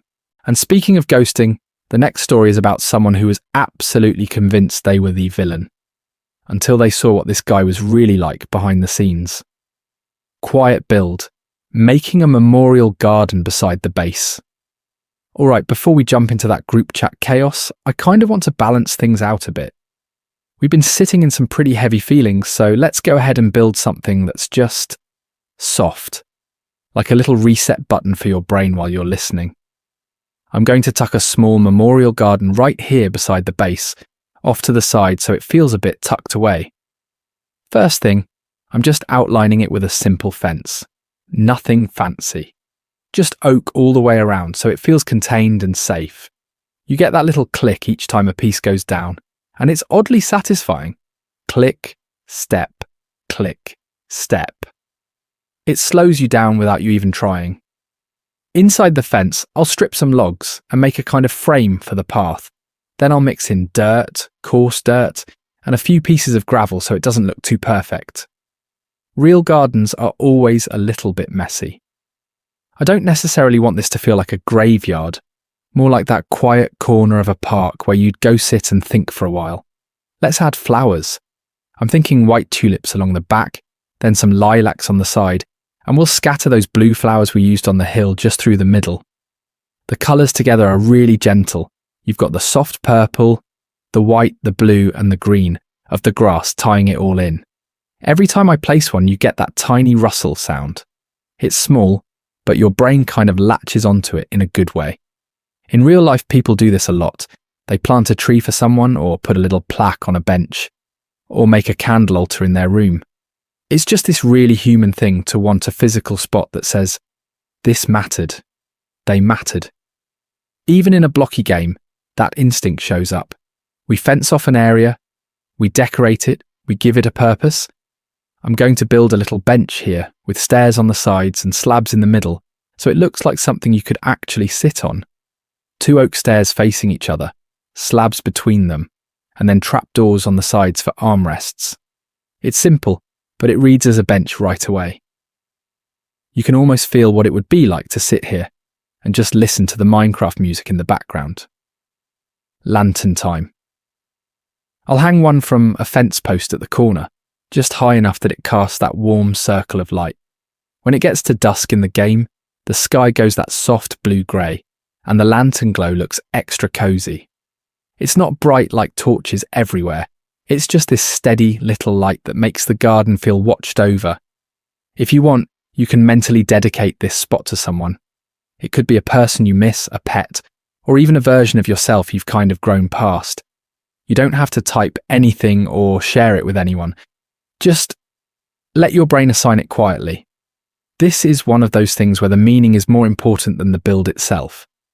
Okay, as that lantern comes on and the garden settles in, we're going to shift gears again. The next story goes back into full, am I the bad guy for ghosting? Territory, but with a twist. Our storyteller thought they were heartless for disappearing, until they saw what this guy was really like in his group chat, and suddenly the whole villain thing didn't feel so clear anymore. Story intro number 7. I thought I was the monster, then I saw his chats. Alright, as we leave the little cozy garden behind, I'm going to walk us back toward the cave entrance here. We'll grab some torches, maybe patch this hole so I don't fall into lava, while I'm talking about emotional damage. Okay, let's move into something a little less heavy, but still messy. This next one is one of those I thought I was the monster kind of stories. Our storyteller basically ghosted a guy she was seeing and spent months replaying it in her head at 2 a.m. She thought she'd just randomly disappeared on this sweet, attentive guy who didn't do anything wrong. And she really leaned into that guilt.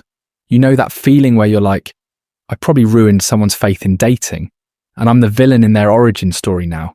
So the basic premise is, they meet online, he seems super kind, super soft-spoken, the kind of partner who sends good morning texts and asks how your day went.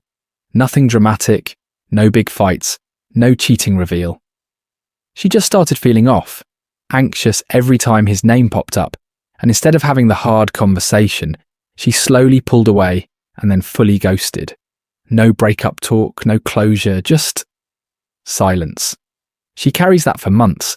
She's talking to friends about how she did him dirty, trying to be a better person, deciding she'll never ghost anyone again. And then out of nowhere, she gets added to a group chat screenshot.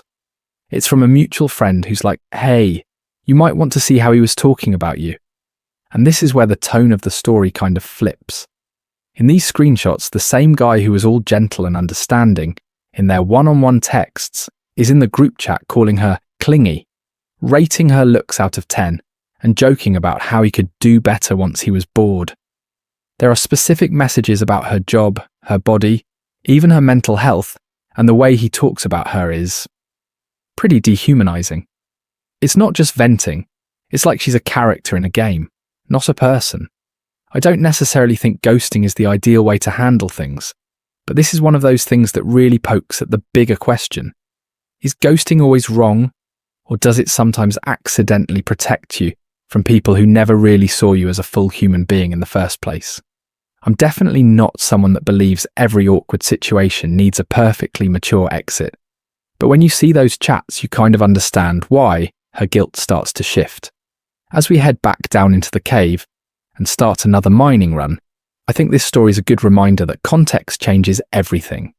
Have you ever thought you were the bad guy in a relationship, and then some new piece of information completely flipped the script on you? Let's go ahead and read what she found, and how her whole view of herself, and of him, changed after those screenshots. Main post to 7. From self-blame to, oh. He was like that. Alright, so OP says that for months after she ghosted this guy, she kind of lived in this loop of, wow, I'm actually a terrible person. She'd be brushing her teeth and suddenly replay the last time they hung out. She'd remember him walking her to her car, or sending a goodnight text, and she'd label herself as heartless for just disappearing. She'd type out these long apology drafts at 2 a.m, stare at them, and then delete everything because the shame was so strong, she felt like she didn't even deserve to reach out. She talks about how ghosting him didn't actually give her peace. It just moved the conflict inside her head. Every time a friend mentioned dating or boundaries, she'd think, I did the worst possible thing. I think this is one of those things where avoiding confrontation doesn't actually save you from discomfort. It just spreads it out over a longer time. She even says she almost unblocked him 3 separate times, but each time she imagined him ignoring her or telling her off. And she'd back out. Then the screenshots happen. OP is in a Discord call with some mutual friends, just casually gaming, and one of the guys starts venting about how this dude has been acting weird in their friend group. They're screen sharing to show some memes, and someone drags the wrong window over, Instead of the meme folder, it's a group chat. OP sees her own name, clear as day, in the middle of a wall of messages. The call goes quiet for a second. Everyone realizes what's on screen, but it's already too late. In the chat, he's bragging about pulling her, like she's some achievement. He's talking about her body in really objectifying detail, reducing her to specific physical traits.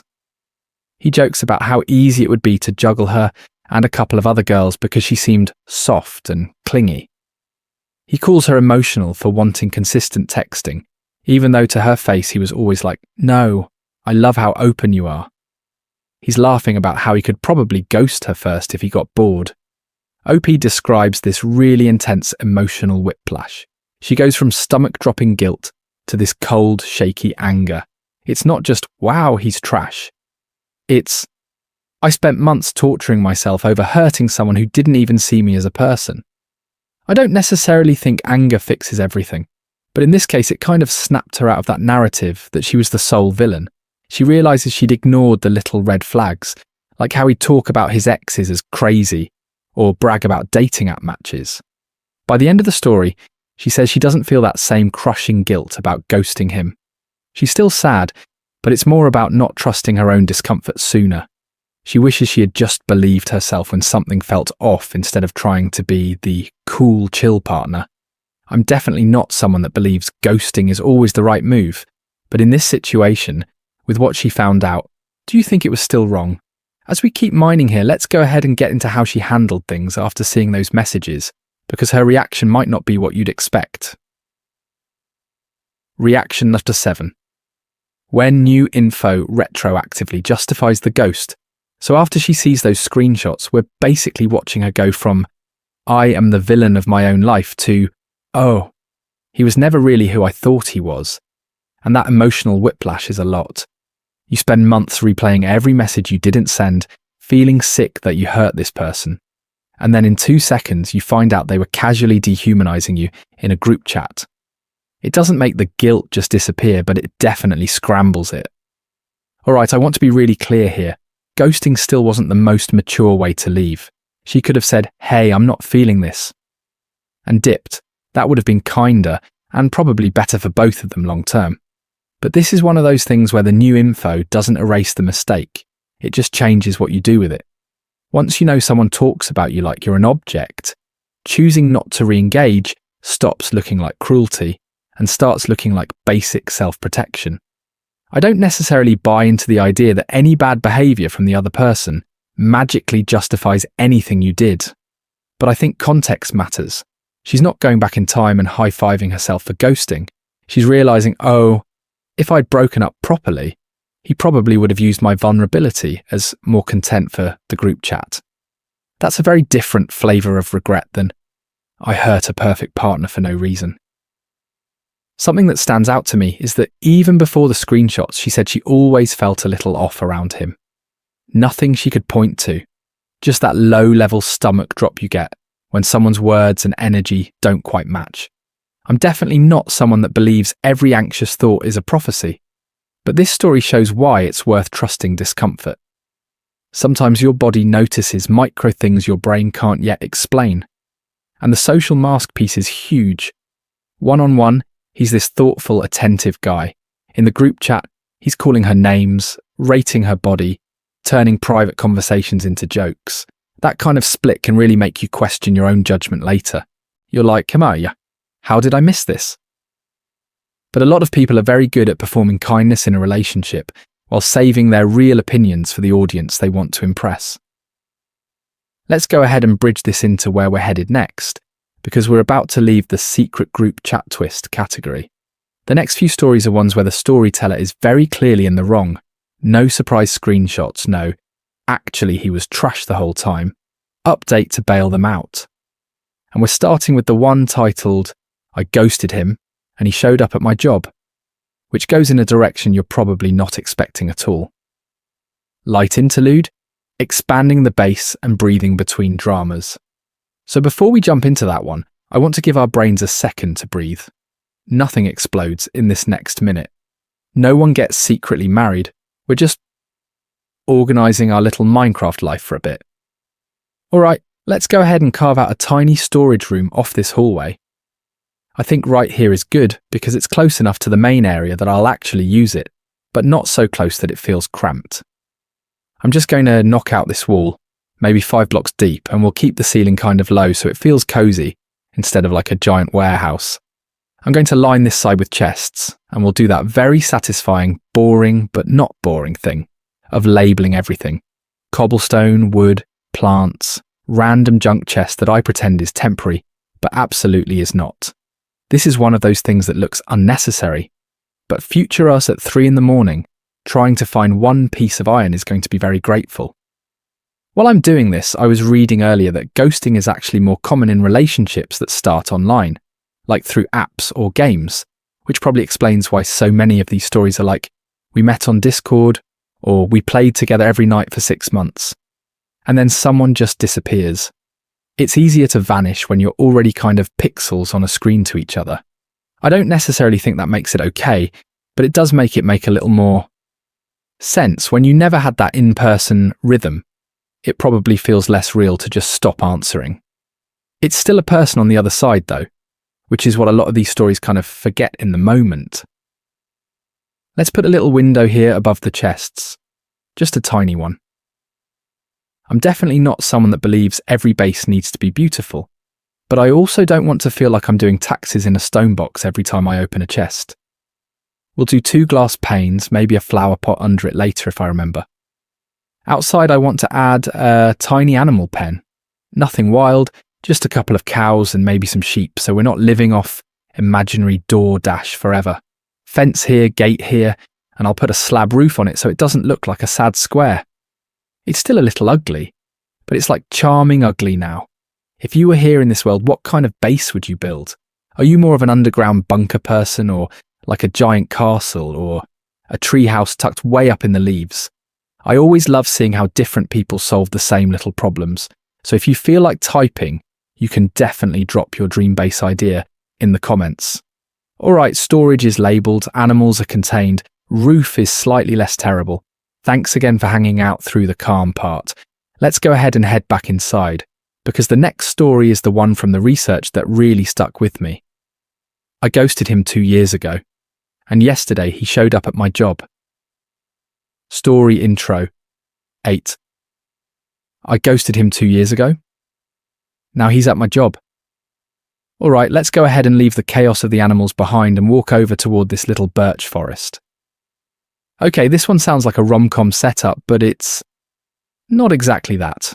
It sounds like the start of one of those Netflix originals where 2 people lock eyes across a conference room and suddenly there's a montage. In reality, it's a lot more awkward and a lot more about guilt. So the title of this story is basically, I ghosted him 2 years ago, and yesterday he showed up at my job. Our storyteller had this short but really intense fling with a guy. Not a long-term relationship, not years of history, but that kind of 2-month blur where you're texting constantly, staying up way too late, talking about everything, planning trips you're never actually going to take. And then she just disappeared. No big fight, no dramatic betrayal, just that slow internal panic where you feel overwhelmed and hit the eject button. She blocked him on pretty much everything, moved apartments, switched jobs, did the whole new chapter thing. In her head, this was closed. He was one of those people you overthink at 2 a.m. sometimes, but you assume they're out living their life, dating someone else, maybe even kind of relieved you vanished. Fast forward 2 years, she's at this stable office job, knows where the coffee machine is, knows which coworker microwaves fish, and then HR is like, we're getting a new hire. And that new hire walks in. It's him. Same face, slightly different haircut, holding a company laptop instead of a first date drink. I think this is one of those things where your brain just hard crashes. She's sitting there trying to decide in real time. Do I pretend we've never met? Do I pull him aside and apologise? Or do I just act like we're casual acquaintances who maybe matched on an app once? The core tension in this story isn't just, oh no, my ex is here. It's that now they're co-workers. They're in the same meetings, they're on the same email threads, they're making small talk, at the coffee machine while other people watch, and do that little side eye like, "You two seem weirdly familiar." She's trying to manage her own guilt, his potential resentment, and also not give her entire office front row seats to her past mistakes. She does talk about their very first conversation at work, what he says when he recognises her, and how his reaction is not at all what she rehearsed in her head. The power dynamic feels completely different now. 2 years ago, he was the one double texting, trying to figure out what he did wrong. Now he's the confident new guy everyone likes, and she's the one kind of shrinking in her chair. I'm definitely not someone that believes ghosting makes you automatically the villain forever, but it does leave a mark. So before we read what actually happened, I'm curious. If you were in her position, would you own it immediately, avoid him as much as possible, or just pray he doesn't recognise you? Think about what you'd do, and then we'll see which path she chose. Main post. 8. Ghosted fling. Turned coworker. Alright, so OP tells this like a full confessional. She says about 2 years ago, she matched with this guy on a dating app. They did the classic talk until 2 a.m. every night thing, and it went from 0 to intense really fast. First date was drinks that accidentally turned into breakfast. Second date was a movie they barely watched, and by the third time they hung out. They'd hooked up and were already talking about weekend trips. She says that's when her brain kind of short-circuited. He was really into her, already introducing long-term language, and instead of saying, hey, this pace is a lot, she just froze. She started answering slower, then not at all. One day he texted a normal, "Hey, how's your day?" And she just never responded. No fight, no explanation, just digital silence. She admits she still feels guilty because he was actually a decent partner, not some villain, and she chose the easiest escape hatch. Fast forward to last month. OP has just started a new job at a mid-sized company. She walks into orientation, coffee in hand, doing that awkward "where do I sit" shuffle. And there he is, sitting at the front of the room with a name tag and a laptop, clearly part of the welcome team. Her stomach drops so hard she says she almost walked right back out. She describes this split second where she's debating, do I hide behind the guy with the giant backpack, or do I walk over and say hi like a normal adult? This is one of those things where you can feel the fight or flight. She ends up choosing a third option. She sits as far away as possible and prays he doesn't look up. Of course he does. Halfway through, he glances over the room. His eyes land on her, and she sees this tiny O flicker across his face. Not dramatic, not angry, just a slight eyebrow raise like, it's you. I don't necessarily think he owed her any big reaction, but that non-reaction almost made it worse. After orientation, fate laughs and puts them on the same floor. Not the exact same role, but enough that they're in the same meetings and shared spaces. Their first real interaction is in the break room. She's grabbing coffee, he walks in, and they do that polite co-worker smile. Then, in a low voice only she can hear, he goes, "Hey, long time no text."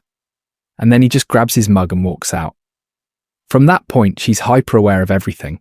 Every time he laughs with someone at his desk, she's convinced he's telling the ghosting story. Co-workers start asking if they know each other because the energy is weirdly formal.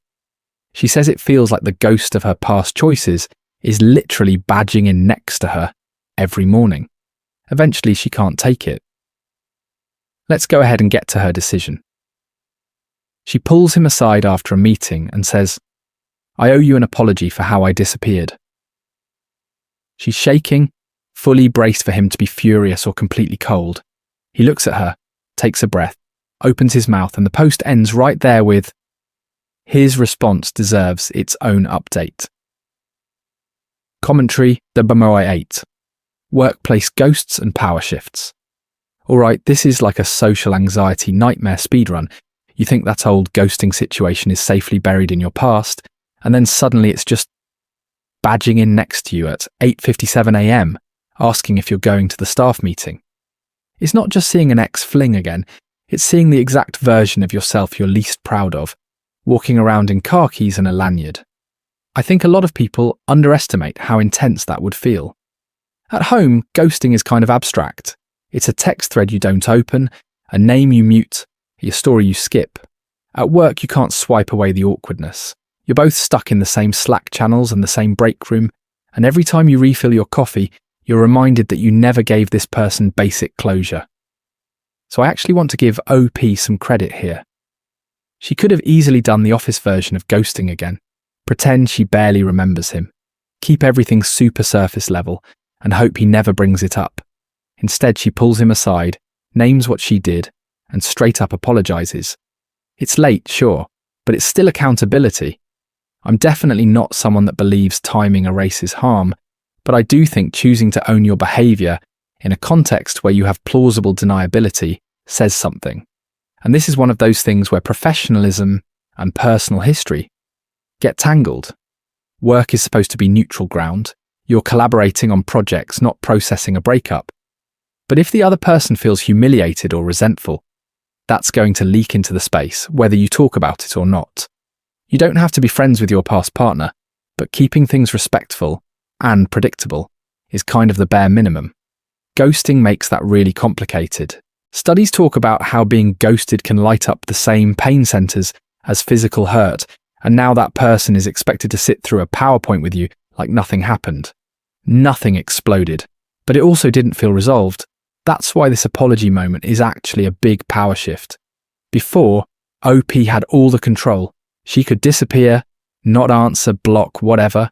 He was just a bubble on her phone. In the workplace, they're suddenly on level ground. Same company, similar stakes, shared meetings. She has to face him as a full person now, not just a profile picture she can mute when it's inconvenient. That's uncomfortable, but it's also where real growth usually happens. There are some really interesting layers to how he might take this, and we do get an update on his actual response. So let's go ahead and put a pin in that for a second, because before we read it, I want to zoom out a bit. Reddit has very strong opinions about ghosting, and the comments under stories like this are almost their own separate show. Some people say ghosting is always abusive, some say it's totally fine, and I don't necessarily fall cleanly into either camp. Thanks again for sticking with me through the heavy stuff, because in the next part we're going to dig into those takes where I agree, where I really don't, and then we'll come back to see exactly what he said when she finally apologized. Alright, so this is one of those things where the comment section almost becomes its own character. Anytime ghosting comes up on Reddit, the top replies are like two armies that have been fighting the same war for 10 years. On one side, you've got the block him, never speak to him again, vanish like the wind crowd. On the other side, it's you owe him a full detailed explanation and a formal exit interview. And I think both of those can be true sometimes, but not as a default rule for every single story. People love simple scripts because it's easier than sitting in the awkward middle where real relationships actually live. I'm definitely not someone that believes you have to stay and over-explain yourself to someone who's already shown they don't respect you. If your partner is ignoring your boundaries, love bombing, or doing that thing where they text you 40 times after you say you need space, you don't owe them endless emotional labor on top of that. At the same time, I don't necessarily think ghosting is automatically the power move people hype it up to be. Sometimes it's just avoidance dressed up as self-care. What gets lost in those block versus communicate arguments is empathy distribution. Comment sections really like to pick a clear hero and a clear villain. But with ghosting, it's actually super common that both people are hurting and both made mistakes. The person who disappeared might have been overwhelmed, anxious, or dealing with mental health stuff. The person who got left on read might have been clingy or oblivious, but they still experienced real rejection. Nothing exploded. But it also didn't feel resolved. Context matters so much. Ghosting someone after 3 dry Hinge texts, where the entire conversation is, hey wide, is not the same thing as disappearing on a long-term partner or your best friend. One is this fizzled out. The other is, you removed closure from someone's life.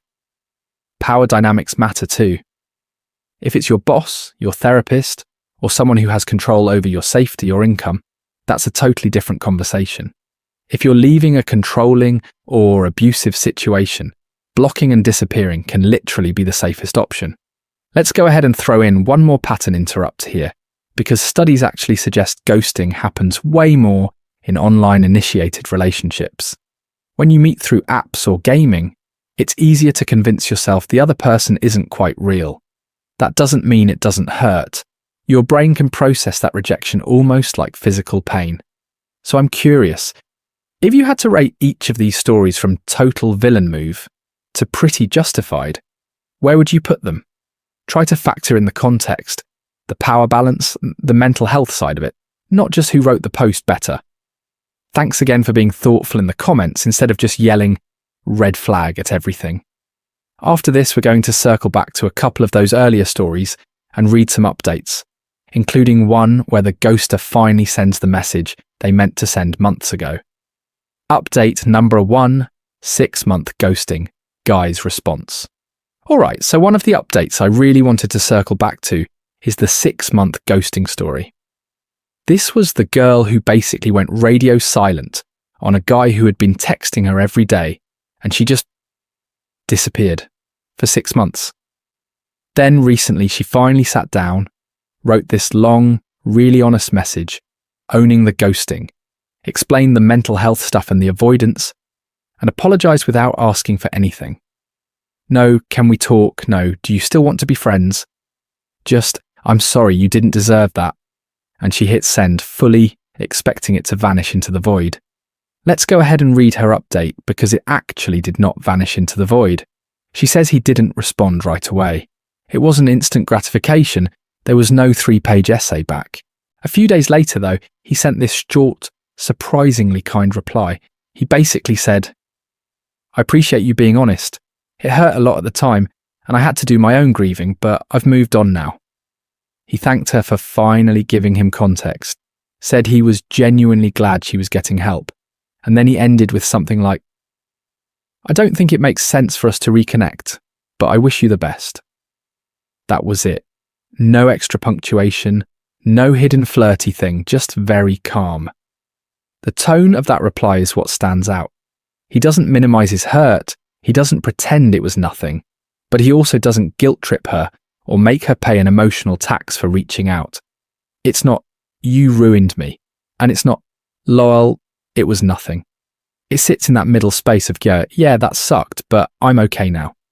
I think that's such a good example of emotional maturity. He draws a boundary without being cruel. He accepts the apology without turning it into a backdoor to restart the relationship. This is one of those things where nothing explodes, but it also doesn't feel fake or unfinished. It's just quiet closure. Two people understand each other a little better and then go their separate ways. I'm definitely not someone that believes you have to send a message to every person you've ever ghosted.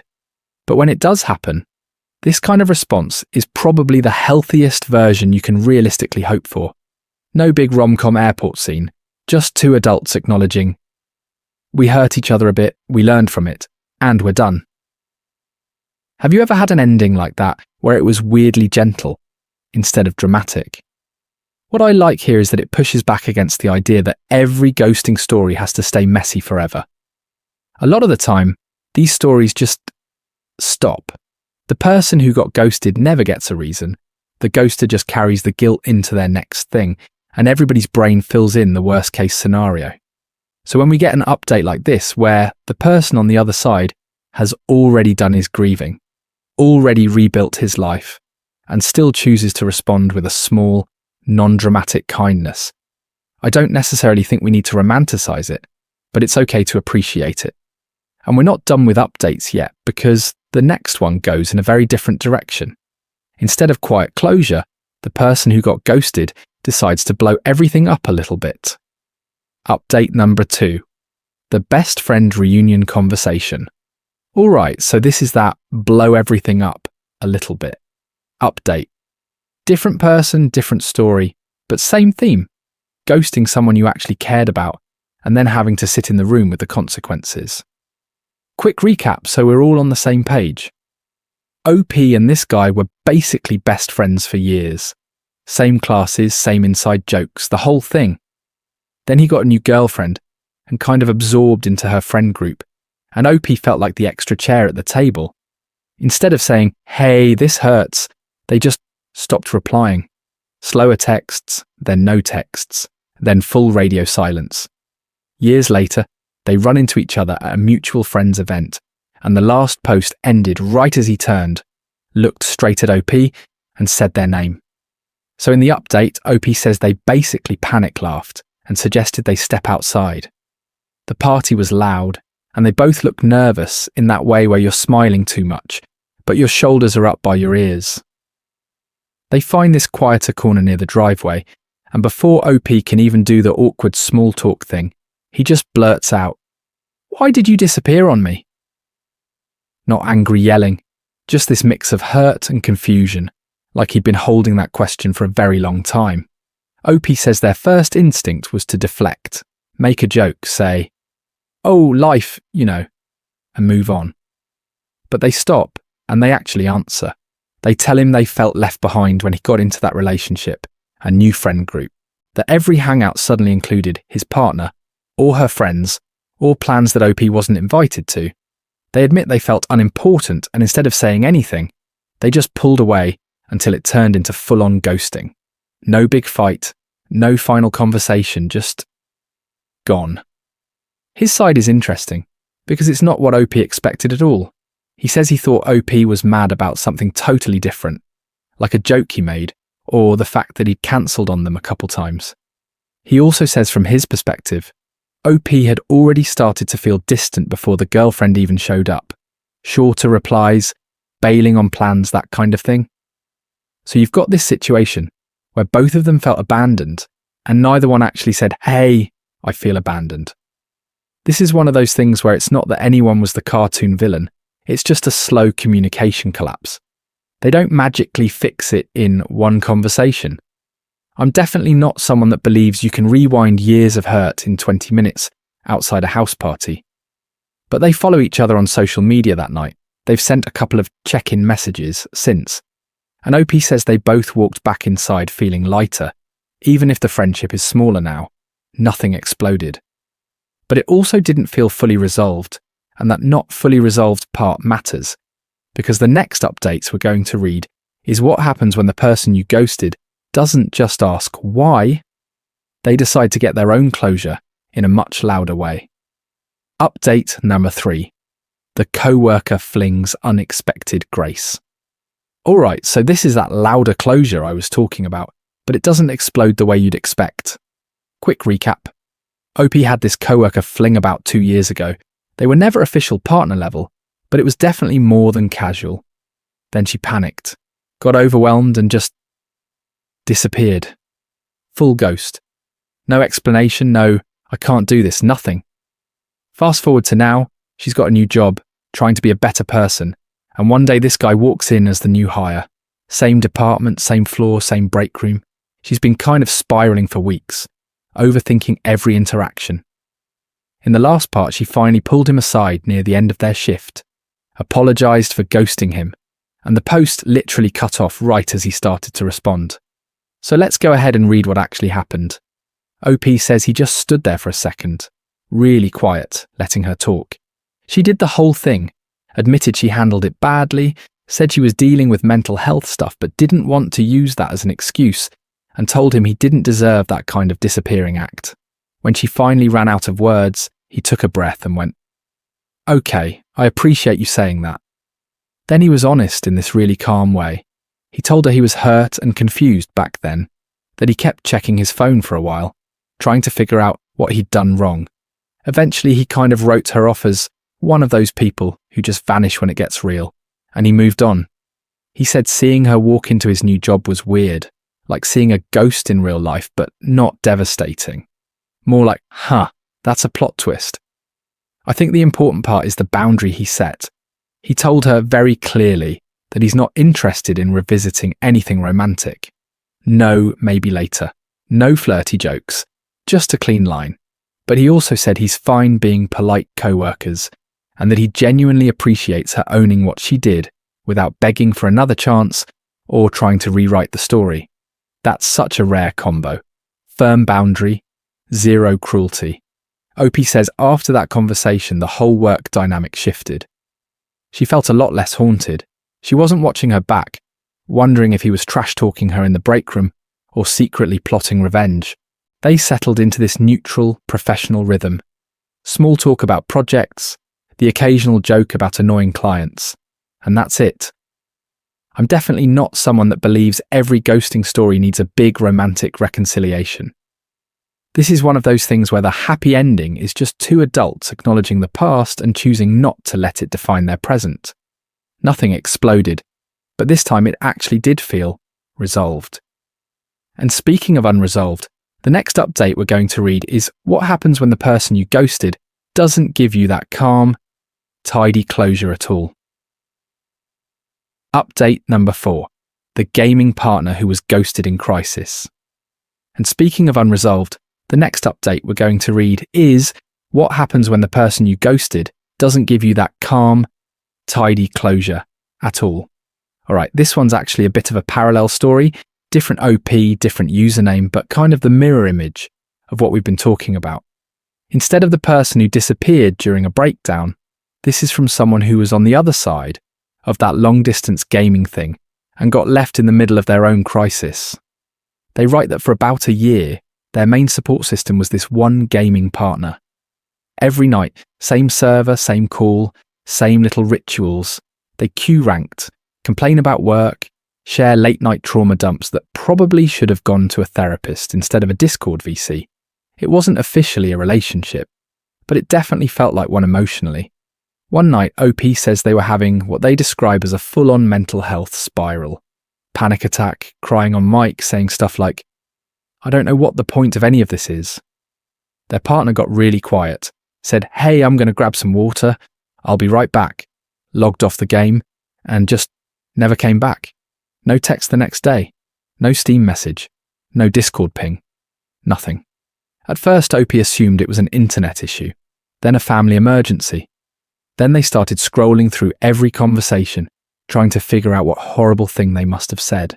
That's the part that really hit me. They talk about replaying that last call over and over, convinced they were too much, that they'd scared away the only person who seemed to get them. They describe checking the friend list and seeing their partner online, in other games, with other people. Not blocked, just ignored. And I don't necessarily think we talk enough about how that specific kind of online rejection can feel almost physical. Studies say being ghosted lights up similar pain pathways as actual injury, and OP is basically describing that in real time. Over the next year, they slowly started doing the stuff they probably needed from the beginning. They found a therapist after one especially bad night. They joined a couple of different servers, so all their social energy wasn't funneled into one person. They made an effort to have at least one offline friend they could text when things got dark, instead of loading everything onto a single gaming partner who never signed up to be their crisis line. Now, a few years out, OP says they're still hurt. They still get a pit in their stomach if they see that username pop up in a lobby. But they also say, "I think he was drowning too. He just chose to swim away instead of yell for help." They're weirdly glad they both got out of a dynamic that was that intense and that fragile. And this is one of those things where it loops back to our earlier story in a really eerie way. We obviously don't know if these are the same two people, but it shows how both sides of ghosting in a crisis can end up finding some kind of compassion without ever reconnecting. But OP does mention one last thing they've never told anyone about that final night. And it kind of changes how you read the whole situation. Soft synthesis. What all these ghosts have in common. Alright, so zooming out for a second, I think this is where all of these stories start to kind of blur together in a really interesting way. On the surface, it's a bunch of different people, different ages, different apps, but the patterns are almost copy-paste. When people ghost in these stories, it's rarely about like cartoon villain-level malice. It's usually fear. Fear of confrontation, fear of making someone cry, fear of being the bad guy, or they're just totally overwhelmed. You see it in the long-distance gaming relationship. You see it in the friend crush situation. You see it with the too perfect partner where the storyteller felt unworthy. I'm definitely not someone that believes that makes ghosting okay, but it does make it more understandable. It's not always, I don't care about you. Sometimes it's, I don't know how to handle my own brain right now. Then you've got the low self-worth angle. A lot of you wrote, basically, he was so kind and stable that it freaked me out, so I disappeared. That's not about the other person being bad. That's about feeling like you're the glitch in the relationship. And instead of saying, I'm scared you'll see the real me, you just vanish. And in a few of these, especially with women, there's also genuine safety concerns. If your gut is telling you, if I reject this guy directly, he might blow up, stalk me, or trash my reputation. Ghosting can feel like the only realistic option, especially if you're marginalized or you've already had backlash for saying no. But even when the motive isn't cruel, the impact still lands hard. People on both sides are carrying pain. The ghosted people are stuck in that loop of confusion and self-doubt, replaying every message like, what did I do wrong? Some of you are talking about late night scrolling through old chats years later, still not really sure. And then the ghosters are writing in like, I think about him every week, or I still type out the apology and delete it. Nothing exploded, but it also didn't feel resolved. This is one of those things where communication, even messy communication, does a lot more than we give it credit for. You don't need a TED Talk breakup text. A simple, I can't do this, or I need space and probably won't be replying, would have changed the trajectory of half these stories.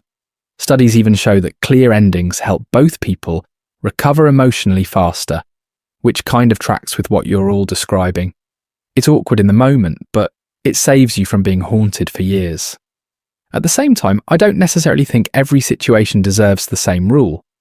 If someone is manipulative, threatening, or just will not accept a boundary, pulling the plug without a speech might be the safest move you have, especially if you don't have a big support system, or you're not sure the people around you will take your side.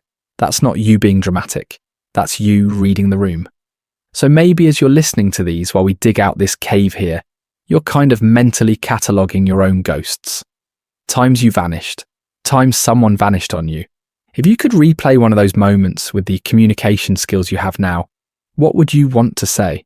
And just as important, what kind of honesty would you want to receive next time, even if it stung a little in the short term? Let's go ahead and place a torch here, actually, because in the next part I want to read a story where someone finally does send that message years later, and the reply is not what they expected at all. My own I ghosted him. Moment. All right, before we read that message someone finally sends, I kind of want to admit something on my side too. Not a full confessional, because I don't necessarily want this person to ever recognize themselves, but just the shape of it. There was a guy a while back who was genuinely kind, like actually kind, not fake nice. He remembered little things I said in passing. He'd check in after big days. He was always the first one to send a, did you get home safe? Text. And he definitely liked me more than I liked him. That imbalance was pretty obvious, but I just kind of let it be. At first I replied to everything. Then I started taking longer. An hour, a few hours, a day. I'd say I was busy, or I'd forget to answer a question and only respond to the easy part. It wasn't one big I'm done moment. It was a slow fade, like turning a dimmer switch down until the room is dark, and you can pretend you didn't flip it off on purpose. He'd send stuff like, did I do something? And I'd dodge it. No, just tired, just busy. I think I convinced myself that as long as I wasn't actively mean, I wasn't really hurting him. That's the lie, right? Silence feels neutral when you're the one choosing it. When you're on the other side, it feels like getting pushed out of your own life with no explanation. I still think about him sometimes. I wonder how he tells that story to his friends. Am I the flaky person who led him on? The cold one who just disappeared? In his version, I'm probably not the main character. I'm just this weird little villain arc in the middle of his dating life. And I don't get to edit that. Reading these posts, especially the ones where people are like, he never told me why, I still think about it 2 years later, makes me realise that I'm protecting his feelings by not being honest thing was mostly about protecting myself from discomfort. I'm definitely not someone that believes you owe everyone unlimited access to you, but this is one of those things where a simple, awkward message would have been kinder than the ghosting. So now I'm trying to be a little braver about those uncomfortable conversations, saying, "Hey, you're great. I'm just not feeling this as a relationship." Instead of hoping they read my delayed replies like tea leaves. If you've ghosted someone, you're not uniquely monstrous. You're human. You can't go back and rewrite it, but you can choose to handle the next, almost relationship differently. Speaking of next times, let's go ahead and read that story where someone actually does send the message years later, because the way the other person responds is not what they had in mind at all. Wind down gameplay, last mining trip, and base tour. Alright, before we get into that message years later, I want to slow things way down for a second and just do one last little mining trip. Nothing wild, nothing stressful, just cozy, routine Minecraft stuff. If you're already kind of sleepy, this is your chance to just let your brain idle while I click rocks for a bit. So we're down here in the cave, and I'm just going to hug this right wall and follow it for a tiny loop. Let's go ahead and grab this last patch of iron. I'm not going to chase any sketchy sounds. I'm not going to sprint into some huge ravine. This is one of those things where we have enough, but a little extra feels nice. I think having a few more torches and tools ready for next time is always a good idea. We'll grab some coal, maybe a bit of redstone, and then we're heading straight back up. You can hear the lava on the other side of this wall, but I don't necessarily need to see it right now. Nothing exploded, but it also doesn't feel risky. I'm just placing a torch, checking both sides and mining the blocks right in front of me. Super basic. If you're watching this in bed, this is a good moment to adjust your blankets, maybe flip your pillow to the cool side, or close your eyes and just listen. You're not missing anything complicated visually here. Alright, that's enough. I'm going to staircase back up to the surface. It's kind of like that feeling after a heavy conversation with a partner or a friend, when you've said the hard thing and now you're just driving home in quiet. Nothing dramatic is happening, but your nervous system is slowly coming back down. Step, step, step. Little staircase, and then we pop out right by the base. So let me show you round before we wind down the stories. This is the bedroom. It's tiny, but I like it. We've got the bed tucked against the wall, a little window so you can see the sunset, and some chests at the foot of the bed like a suitcase in a cozy Airbnb. If you were staying here for a weekend, this is where you dump your bag, kick off your shoes, and immediately debate napping. Next door is the storage room. It's not fancy, just rows of labelled chests, but it makes my brain feel organised. Cobblestone, wood, plants, all separated. I'm definitely not someone that believes your Minecraft chess monster has to be perfect, but having some kind of system makes the world feel calmer. Out back is the little memorial garden. We've got flowers, a couple lanterns, and some signs for pets and worlds that didn't make it. It sounds silly, but I think having a peaceful spot like this helps when the stories get heavy. Then over here is the farm, with wheat, carrots, and potatoes all in neat rows. Very low drama. Very reliable. If you're trying to fall asleep, you can absolutely let this just be background noise. Now, you don't have to keep your eyes open. You can check out whenever your brain wants to tap out. For those of you who are still awake and hanging out, I'm going to move into some closing thoughts in a second and a softer little call for your own stories, especially around ghosting and second chances. So you can decide, stay with me for that, or let yourself drift and maybe hear it half dreaming. Closing reflection. Ghosts, growth, and being kinder. Next time. Alright, so as we're just kind of slowly floating around this little Minecraft world, I want to circle back to where we started tonight. We opened with that I ghosted the nicest guy I've ever met type of story, and it's wild how it spiraled into group chat screenshots, that co-worker suddenly reappearing years later, friendship fallouts that never really got a proper goodbye, and then those really heavy updates about loss and regret that still sit in people's chests like a stone. It's a lot. Nothing exploded. But it also didn't feel resolved. We heard people realising, way too late, that disappearing without a word doesn't actually protect anyone from pain. It just kind of shifts it around. The guy refreshing his messages for months, the friend who never understood why you stopped showing up, the version of you that lies awake at 2 a.m., replaying the last text you never answered. That's all part of the same story. I think one of the big things underneath all of this is that ghosting is usually a sign of overwhelm or fear, not pure evil. Studies actually show it's more common when a relationship starts online, where it's easier to just log out and pretend it never happened. I'm definitely not someone that believes you owe every stranger a full TED Talk breakup, but we've seen over and over that silence still hurts.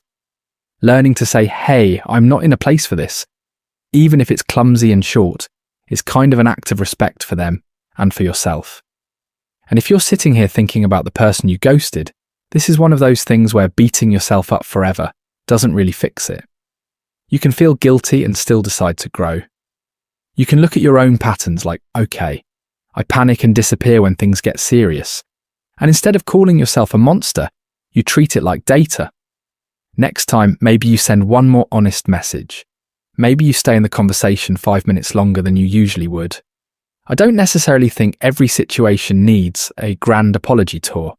Some of these stories had people who couldn't apologize, even if they wanted to, because the person moved on or blocked them, or, in those really hard ones, passed away. So if some of this stirred up old memories for you, it's okay if you can't fix anything tonight. You don't have to track anyone down. You can just notice what hits, sit with the feeling, and let it be unfinished for now. Let's go ahead and end this part on a softer note.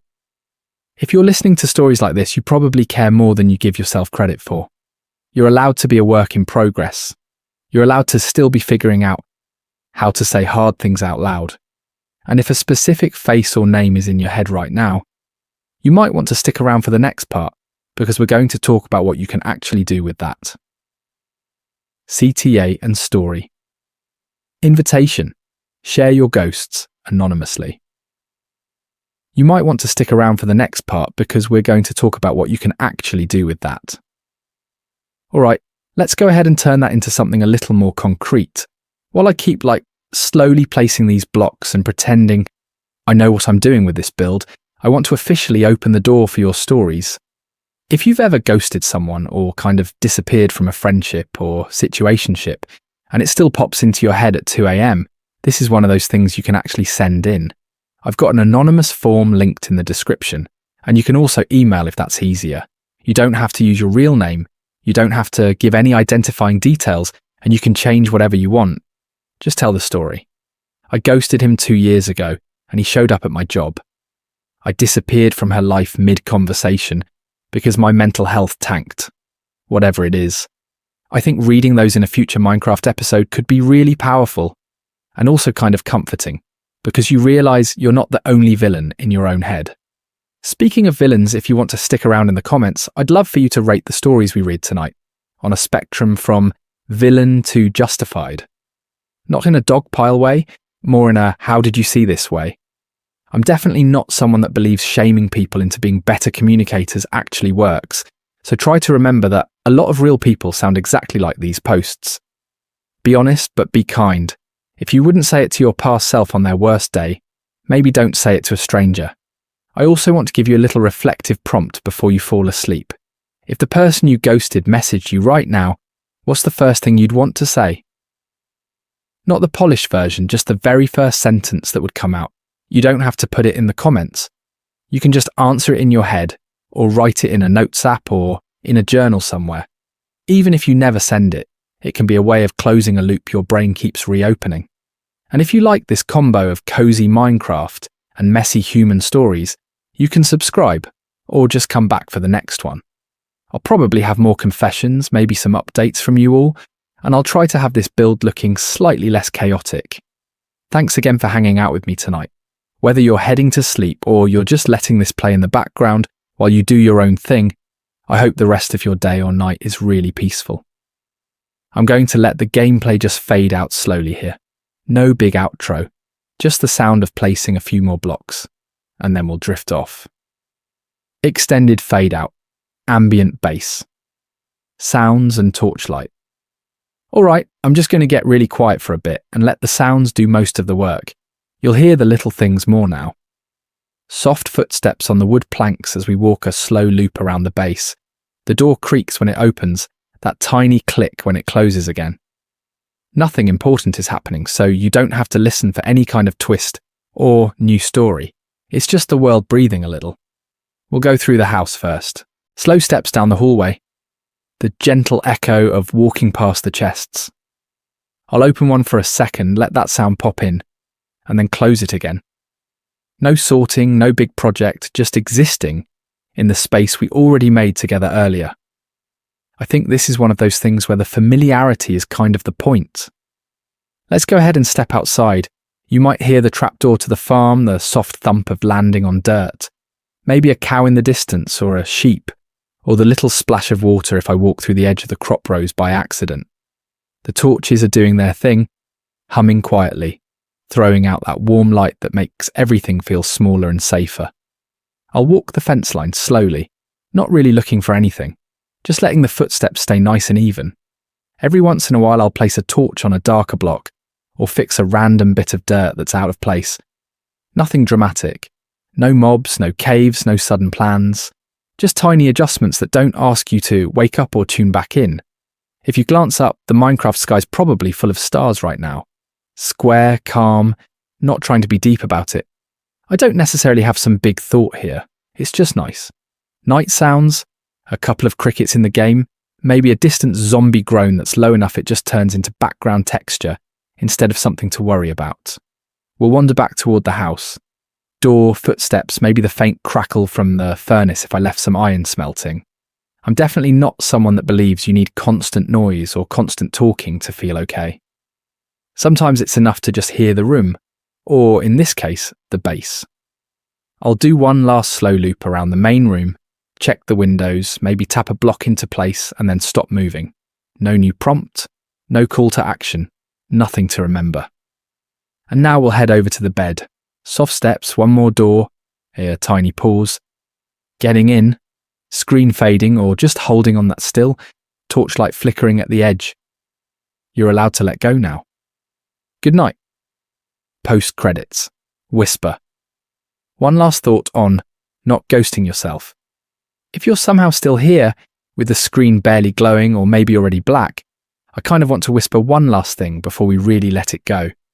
We've spent the whole video talking about ghosting other people, leaving partners on read, disappearing from almost relationships, dropping friends without a real goodbye. But I think one of the quietest, sneakiest things we do is ghost ourselves. Not in a dramatic way, just not answering our own messages, muting our own notifications. It's definitely easier in the moment. You feel something weird about your job, or your relationship, or this one dream you keep saying you'll get to later, and instead of opening that chat with yourself, you just swipe it away. You scroll. You play another game. You watch another story about somebody else's mess so you don't have to look at your own. I don't necessarily think that makes you a bad person, but it does keep you stuck. This is one of those things where nothing explodes. But it also doesn't feel resolved.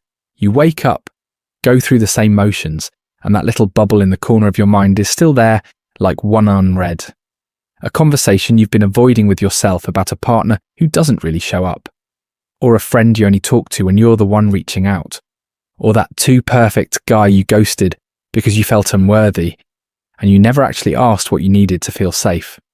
Alright, so just quietly before you sleep, you might want to check in.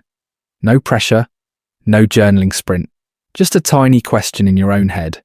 Is there a thing I've been dodging with myself? A job you already know you've outgrown? A move you keep fantasizing about? A class or a project or a dream you don't have time for? Even though you definitely have time to overthink at 2 a.m, you don't have to solve it tonight. Just admit it exists. Let's go ahead and make it really small. If something popped up when I said that, give it like 3 minutes tomorrow, while you're brushing your teeth or on the bus or waiting for a loading screen. Not a full life makeover, just answering one little internal text with, "Hey, I see you. I'll get back to you soon." I'm definitely not someone that believes you have to grind your way into a new personality overnight. Slow is fine, and if you're too tired, that's okay. This isn't homework. You're not going to get an update request from me asking if you fixed your entire life. It's just an invitation to be a tiny bit less avoidant with your own heart, the same way we've been talking about being less avoidant with other people. Thanks again for letting me hang out in the background of your night. Your presence, even as a sleepy listener with one eye half open, really does matter and is appreciated.